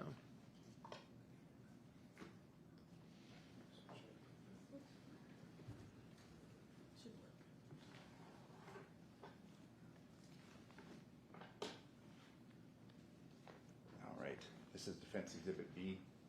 Just orientate ourselves, that's Mr. Tellis, correct, on this morning, or this afternoon? Yes, sir. And obviously, the significance of these photos is they wanted to document any injuries to his body. Correct. There have been photos marked and admitted concerning a cut on his right hand. He gave you an explanation of that during your interview, correct? Yes. This is it was his left hand that had the injury. This is his right hand, correct? Yes, sir. And it's not clear. He doesn't say it's really blurry. I always am when it comes to this. Let's see. There we go. Yep. And he is right-handed, correct? I'm not sure. I don't think we asked him that in the interview. That's my next point. You didn't ask him. If I told you he's right-handed, would you have any reason? Objection, hearsay. Right hand, there's no injuries, correct? There are none visible in that picture, correct? And that was defense exhibit C. This is defense exhibit D. This is his torso, correct? Yes, sir. You'd agree with me that there's no injuries that you see on this exhibit? No.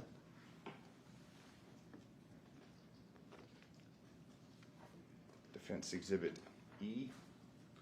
This is his right side, same question. Yes, sir. There's nothing visible there. Defense exhibit F. This would be his back, correct? Correct. Neck, head. Again, no visible injuries. Correct.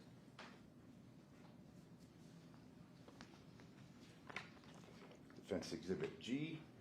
Other side. Yes, sir. No injuries present. Not where that you can see there, correct?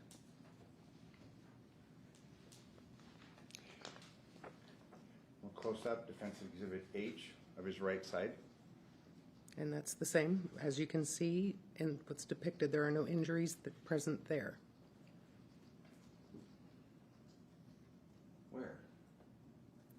Of the portion of his body that you're looking at there, you're correct. There are no injuries present in that photograph. Okay. That is correct. Defense exhibit I. Close up of his shoulder. Mm-hmm. Yes. It looks like maybe a little red dot there, but I couldn't speculate what that is. We heard testimony from crime scene analysts that she felt that there was a bruise to his right shoulder. I would. Mm-hmm. You agree with me? You don't really. No, that's what I'm saying. I see redness there, but I can't. Fair enough. I don't know. There was 5 days between when Gurman was murdered to the time that Rob Tejas was taken into custody, so I don't want to. And you'd agree with me that bruises generally develop through time. They're not instantaneous. You'd expect there to be bruises if there was an injury 5 days after an injury occurred. Fair to say? No, and I'm not a medical expert. I can't testify to that. Defense exhibit J. You agree with me? We don't see any injuries there. It's reddening, you can see, but I can't say that there's a specific injury there.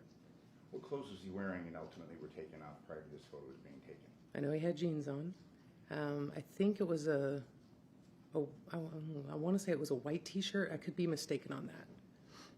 You don't see any scratch marks or anything of that nature, correct? Not in that photo, no. Defense Exhibit K, this would be the left side. Correct. No injuries, correct? Correct.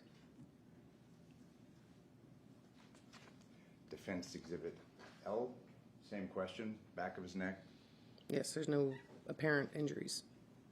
And this gives it a little red tint. It may be the function, but this will go back with the jury. But looking at it, you don't see any redness when you look at it, do you? No, not it's like tanning, I guess, right there in that photograph, that specific one.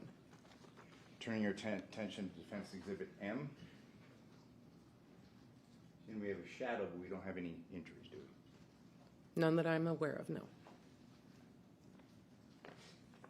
Turning your attention to Defense Exhibit N. Now we're looking at his lower body. You see his abdomen. No injuries present in that photo, correct? Not that I can see there, no.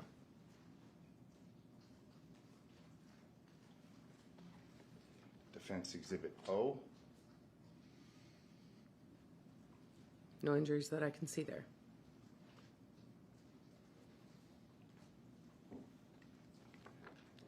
Defense Exhibit B. I'm sorry, P. And no injuries that I can see there.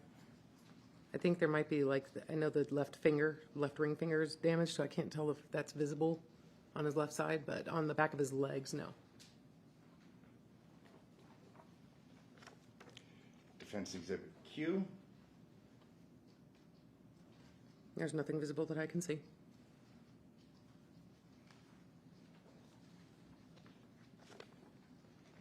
Defense Exhibit R. Put it this way. Again. Nothing visible that I see. And it may seem like a funny question, but his feet weren't measured for size, to your knowledge, correct? No. Defense Exhibit S. Same question, no injuries? None apparent that I see.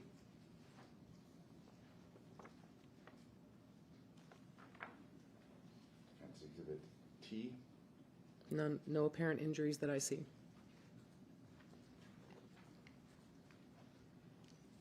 Defense Exhibit U.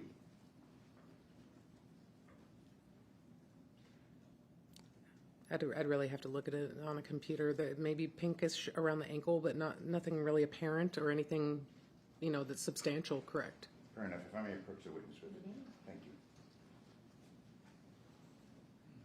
you. Yeah, it doesn't look pinkish in that photo. I would say that gives these pictures a pink hue, correct? Yes. Yeah.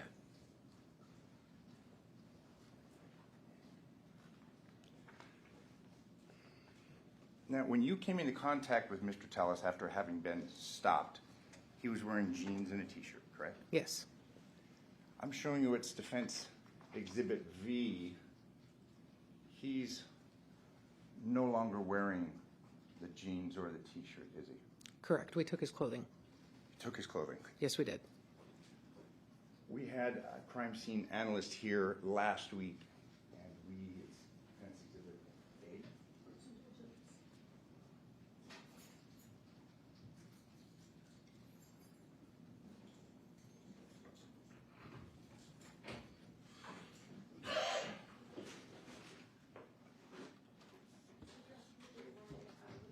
Yes.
this search warrant that you got at 2 a.m. on September 7th, part of that search warrant included not only the Denali, contents of the Denali, but it was also the clothing that may have been tied to this commission of this crime, correct? Correct. And you took these jeans from Mr. Tellis, believing that this may have somehow been involved with the crime, correct? We took those, they were dark pants, and we were looking at all dark pants, and without really taking them off as a person and inspecting them, I wasn't going to be certain if they were or were not going to be pants possibly worn. Were these pants ever processed? Not your to my knowledge? No. I know the crime scene analysts, when they impound them, they will visually look at the item to see if there's apparent blood, things like that, and none was noted. Okay. So his pants were taken from him, and he was given that jumpsuit that... Yes. I can read back it. I read that. Thank you. Thank you. Thank you.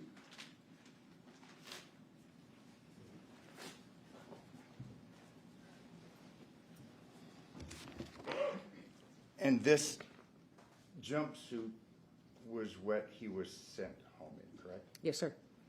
Was his white shirt taken as well? I'd have to look at the report. I can't remember that off the top of my head. Okay, I don't have a record of it, but I was just asking if you recall. Yeah, I did.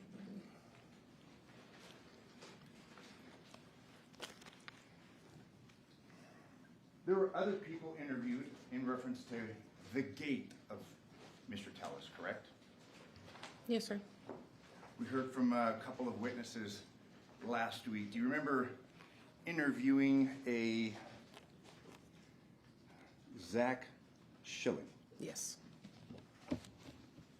You interviewed him on the 26th of September. Sounds about right. Have you reviewed this recorded statement in preparation for your testimony? No, I haven't. I just have a couple quick questions, but would you like, we'll go question by question. I'll have many, and if you need to see it, please tell me. Okay. Okay. When you interviewed him, he was not alone, correct? Correct. Who else was present? There was a female, I think it was a business associate or something to that effect. Okay. I'm not sure. I don't remember her name. Miss Riffle? Yes. I don't remember the first name, though, either. If I told you that Miss Riffle testified last week, following Mr. Schilling, would you have any reason to disagree with me? No. Fair to say, and I won't get into the substance, but there'd been some bad blood between Mr. Schilling and Mr. Tellis, based upon some of the substance of your interview, correct? Again, I haven't reviewed it in a long time. I don't remember anything. I don't remember anything notable, I guess, about that. I knew that they knew each other. I recall that from the interview. But I don't remember anything specific about, I don't know if you said bad. I don't know, yeah. Why don't, I'm going to approach with the court's permission to perhaps refresh some of the substance of this conversation. Please take your time. I'm just referring to the sergeant. Can you just tell me the page again, please? Absolutely.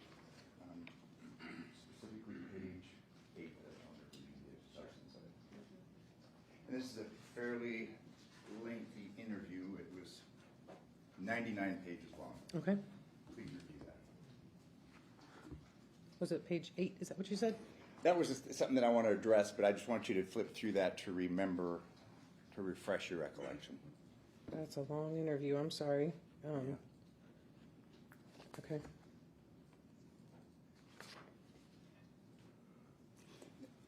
I will put it this way. Fair to say that Mr. Schilling didn't like Mr. Tellis very much. I just remember that they knew each other from business. I don't remember the context of it. Contacts the public administrator's office, No, yes. getting paid. Yes, but I mean his personal feelings, I don't remember much of those. Why don't you look at page 8? Okay.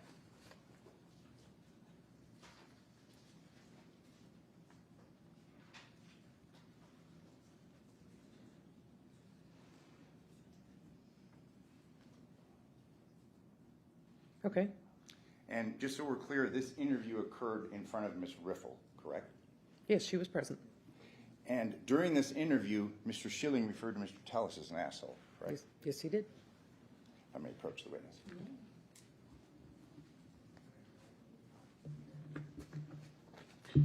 He claimed to recognize Mr. Tellis's gait in the videos that had been released on Monday, September 5th, correct? I vaguely remember that, yes.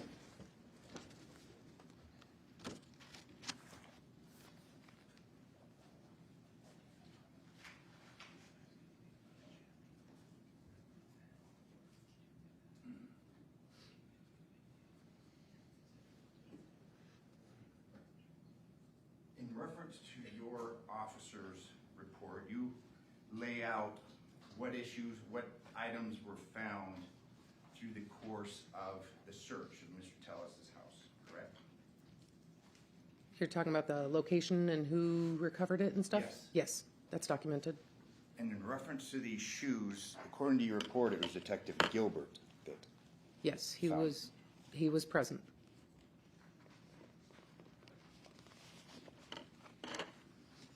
And remember, I was not. you were not. Yes, so this is from the scribe that had provided the information to me. That's how it gets into my report. Understood, but obviously you want to be as correct and as Oh, absolutely. thorough as Absolutely, possible. yes. John Martinez was just really discounted. He didn't have any information to get concerning. Do you remember him? He was a construction worker. Yeah, and Detective Milligan Couldn't remember went to go anything. found him? Okay.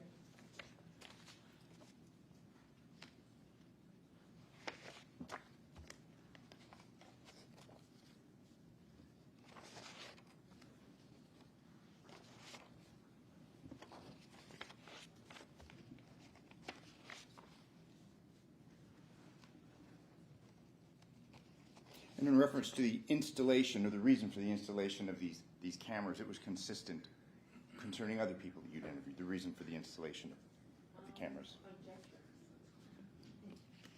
Gonna call for hearsay, sustained.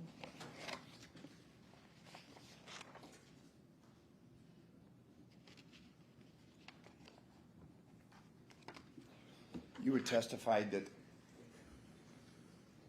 Detective Chappie had helped you in this case, correct? I think that was your testimony when we began this cross. Do you recall that? If that's the word that was used, okay, I know Detective Jaffe, yes, he assisted, correct. And following the results concerning the DNA, Detective Jaffe reached out to Mr. Tellis to say that you're going to be arrested or detained, correct? And that was after he'd been dropped off at home in his jumpsuit. I was not present for that.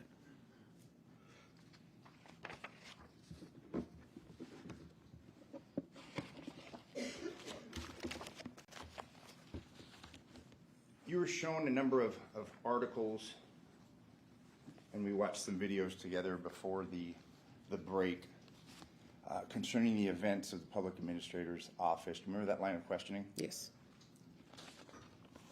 You remember that video that we watched with Mr. Jaffe and Mr. Tellis in a garage? There's a With the video vehicle. getting out of the vehicle, correct? Yes, sir. Based upon your understanding, we had somebody sleuthing. I mean, we had somebody following Mr. Tellis, correct? Objection. Based upon her, Calls for speculation. Based on- based on her knowledge? based on your knowledge. I mean, we I had watched- nothing to do with any of that part of Mr. Tejas at the PA's office or the writings that Jeff Gurman did about him. Fair enough. But in that video that we watched together, we saw them we saw Mr. Tellis getting out of a vehicle, and it looked like it was in some parking lot, correct? That is correct. That's what I saw. It wasn't in an office. You were part of the search of the Public Administrator's Office on September 8th? Yes. Yes. That did not appear to be related or in that parking lot or at the Public Administrator's Office. That's correct. It does not appear. So when I ask you, it appears that somebody's sleuthing. Obviously, someone is involved concerning Mr. Tellis, and it's outside of the Public Administrator's Office, fair to say, where that video was captured? Maybe that's a bad question. Obviously, we have something going on. There's a capture that we all watched before the break, and it's Mr. Tellis Yes. getting out of his vehicle, correct? Yes.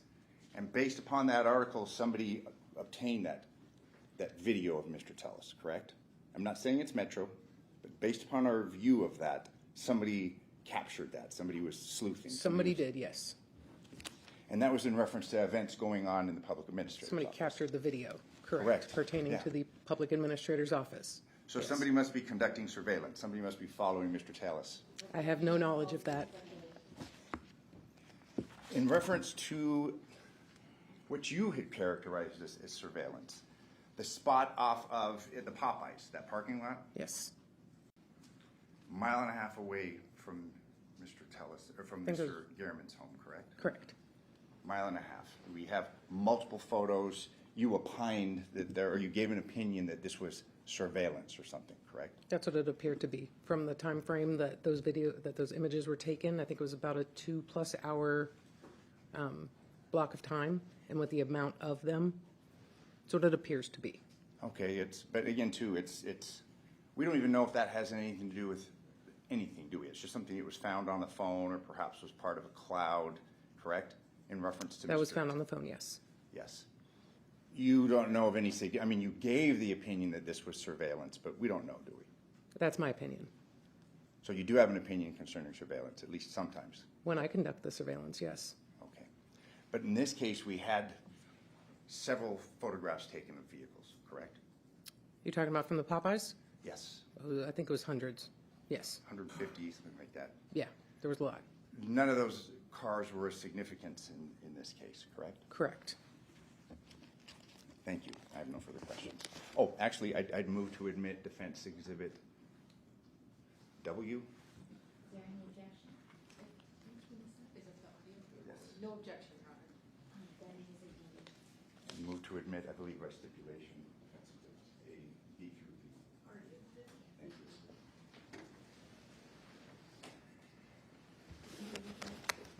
Yes, please. So Detective Gaddis, Those audio recordings associated with Mr. Gehrman's phone, I'd like to talk about those first. Yes, ma'am.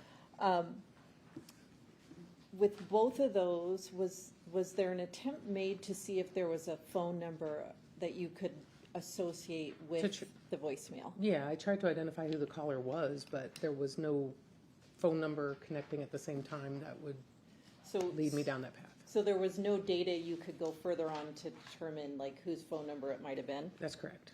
And it sometimes happens like that. There's just a data file and there's no further information to follow up on? Yes. When Detective Jaffe brings Mr. Tellis to your attention on 9/4, is that correct? Yes, ma'am. And then he's with you on 9/7 on the date of the buckle swab and search warrant. That's correct. After 9/7, is Detective Jaffe involved in the homicide investigation? No. And is the rest of the investigation from 9/7 on done by yourself and other members of homicide? That's correct. After 9/7, is homicide conferring with Detective Jaffe, like, hey, this is the next warrant we're going to do, No. this is the next thing we're going to do, Not is at this all. okay with you? No, not at all. I mean, that wouldn't happen because Detective Jaffe is in a whole different section, Correct. and you're the one responsible for this investigation? Yes. Okay. I want to talk about that, the body cam from the traffic stop. Yep. Can you explain to the members of the jury, please, what an event number is? So every time an officer goes to stop somebody like on a traffic stop, they call it out on the radio, and that generates an event number in our CAD system. Okay. So there's different event numbers for different things, but typically if a patrol officer was going to stop a car, that's the first step he's going to take is to call it on the radio. Now, the event number for the murder drew an event number from 9/3, correct? Yes, it did. In order for reports and photographs and all interviews and any audio associated with the murder, is it tagged with that murder event number? Typically, yes. Okay. So when Mr. Tellis was stopped on 9/7, was that under the same event number as the murder? No. So the event numbers, especially if it is a murder event number, basically that event number is only open for as long as there's officers that are physically assigned to an area. Once everybody clears or logs off for the day, that event number closes. We still reference that for all the crime scene reports, for all the video collection. That's the main event number that everything goes under, but it's closed. So now on a subsequent day, if we're going to go stop a car or do a search warrant, a different event number gets populated. Now, can patrol or traffic officers tag or mark certain body cam to not be deleted in the normal course of storage if it's associated with a murder or if it needs to be retained? Yes, so basically there's many different levels of retention. If it is something as basic as a person stop that you just talk to somebody and then let them walk away, I think it only retains for 90 days maybe. I think a traffic ticket might retain for a year, or each thing you do has a different retention level. Or I think it's traffic stop is just a year, and then a ticket might be a couple years or something like that. And that is automated in the system. So when you create that event, a vehicle stop is called the 467. So when you create the 467, your body cam that's linked to CAD knows that that's a vehicle stop. So unless you change it, it doesn't. It stays as a vehicle stop with a retention of less? 1 year, less than 1 year. Yes. Okay. And so, you were aware before you came in and testified today that this portion of body cam from the traffic stop was missing in this case? Yes. And from your investigation and attempts to locate the body cam, is it a matter of a patrol officer not marking it for retention? Or what do you mean? not designating that his body cam or should Yeah, not be? it should have been tagged indefinitely. Anything that has to do with the murder, we tag indefinitely. That's one of the last options that there are. It should have been retagged. Now, do you, as a detective, have the ability to delete body cam on No. Metro's system? No, not at all. And do you get to control the retention policy? No, it's an automated thing that the vendor has worked out with our police department of how long it's going to retain for. Okay. And after it was discovered that this body cam from the patrol stop on the 7th had been deleted, are you aware of attempts within the Las Vegas Metropolitan Police Department to recover it anyway? Mm-hmm. Yep. I personally spoke to a sergeant in the body cam section. More phone calls kept being made until I want to say like our undersheriff was involved, and he was calling one of the top people in the company that our vendor that stores our body cameras, trying to see if they can pull that back, if they can recover it. So it went all the way up to kind of right under Sheriff McMahill to attempt to recover this one portion of body cam in this entire case from September the 7th? Yes.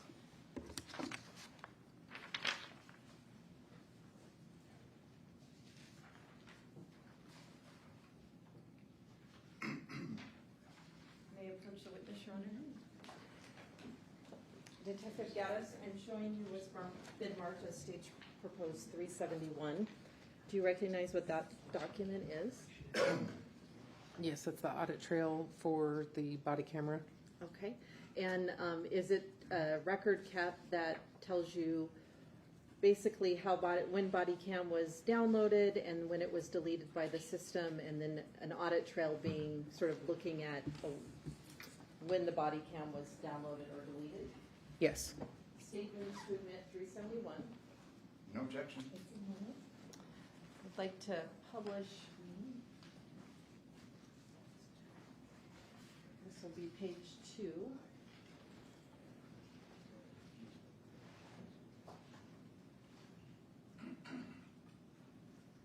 And sort of right in the middle of the page here, it says 9/7/23 system queued for deletion. Correct. And above that, it has different entries where it has officers' names and badge numbers, correct? Yes, ma'am. So on 9/7, the system, meaning the the computer, I guess the storage mechanism queued this item for deletion, is that correct? That is correct. And then after that, there's a bunch of people logging on to try to figure out the audit trail on it. Is that fair? Yes, ma'am. Fair to say you had nothing to do with this portion of deleted body cam? No. And then also, I think we talked about this on direct examination, regardless of what that portion of body cam was, where Mr. Tellis dealt with a patrol officer, that patrol officer and all of the patrol officers involved in the traffic stop are known, they're in reports. Yes, and they're on CAD. And you recorded your conversations with Mr. Tellis from the time you got there until basically he's dropped off back at his house. Yes, ma'am. Thank you. I'll pass the witness. Yes, thank you.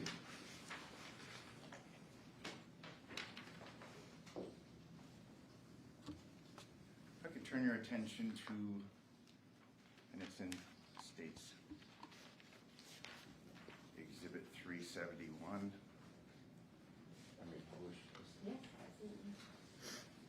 We're looking May 2023 here. Yes. Evidence record access. You see that?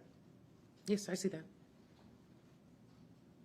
So obviously we have someone accessing this information, fair to say. That's what the log says. I don't know this P.O. Osborne, Okay. so I couldn't say what that entry specifically is about. But we have it being evidence record accessed prior to its being destroyed, correct? Several months prior, yes. But nonetheless, it was erased, destroyed, whatever verb you want to use. It's gone, correct? I like overwritten. Overwritten. That's kind of how, when we try to pull video cameras from houses. All right, but obviously this isn't some civilian's house. This is the Las Vegas Metropolitan Police Department, correct? Yes, sir. This involves a stop of a murder suspect in preparation for the execution of a warrant, correct? That's correct. There's multiple requests made by the defendant, a court order issued on July 18th, 2023, but nonetheless it goes away, correct? Whether we want to say destroyed or overwritten, it goes away. The video is not available at this time, correct? Yes. And finally, you were asked by the state concerning Detective Jappy's involvement. You said after September 7th he was not involved? Not to my recollection. He didn't write any search warrants. He didn't do any further surveillances. I told you today that we heard from a crime scene analyst, Baxter, and she testified on September 8th. Detective Jappy was present and that he was taking photographs and taking his own evidence. So 2 parts. Yes, he was present at the PA's office. I forgot about that. I don't recall him taking his own evidence, so that would be, I can't testify to that. But yes, Okay. he was at the PA's office on September 8th. And obviously it's a crime scene analyst's job to collect evidence, correct? Yes. It's their job, but to be sensitive to that subject matter, fair to say? Yes. And if we had a crime scene analyst state that he was there taking photographs and taking evidence on his own, do you have any reason to disagree with her? I can't talk about that. I can't, how do I say it? I didn't see Jappy taking evidence on his own. Thank you. So I can't, I'm not going to disagree with the CSA, of course, but I can't say that I saw that myself. Okay, so there's things that can occur that you don't see or that you don't know of, Yes, that is unbeknownst to me. right? Thank you. I have no further questions. You're welcome. Just briefly, are you aware of whether or not Detective Jappy was conducting his own investigation, actually 2 separate investigations around the same time period? Yes. And did the investigations involve the public administrator's office, and one of them, Mr. Tellis, was a target? Yes, ma'am. So he could have been at the public administrator's office doing his own investigation, is that fair? Yes. And he wasn't really working with you guys, I assume, on the 8th when you're at the PA's office. He was doing his own work? I recall him being there at the PA's office, but no, when I was gathering evidence like computers and such, I don't remember him being like right there or. Yeah. And he could have been doing investigation concerning His investigation, his yes. 2 separate investigations that involved Mr. Tellis. Correct. Thank you. Just briefly, so fair to say you didn't know what basically what Detective Jappy was doing, because you weren't with him all the time, correct? Regardless of crime scenes, things like that, he could be doing his own thing, fair to say? Yes. No further questions. Nothing else, Your Honor, thank you. Thank you very much for your testimony here today. You may step down and your excuse and your subpoena. Thank you for being here. Does the state have any further witnesses? No, Your Honor, we do have one exhibit that I believe we're going to have a stipulation to. The defense just wants to review it, but subject to just checking the evidence, this is our final witness and we'd rest. Okay. Yeah. Detective? Okay, can I just have the attorneys approach for a moment? Yes.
This time, and the state and the defense are going to stipulate to exhibit 368 to 370. That's correct, Your Honor.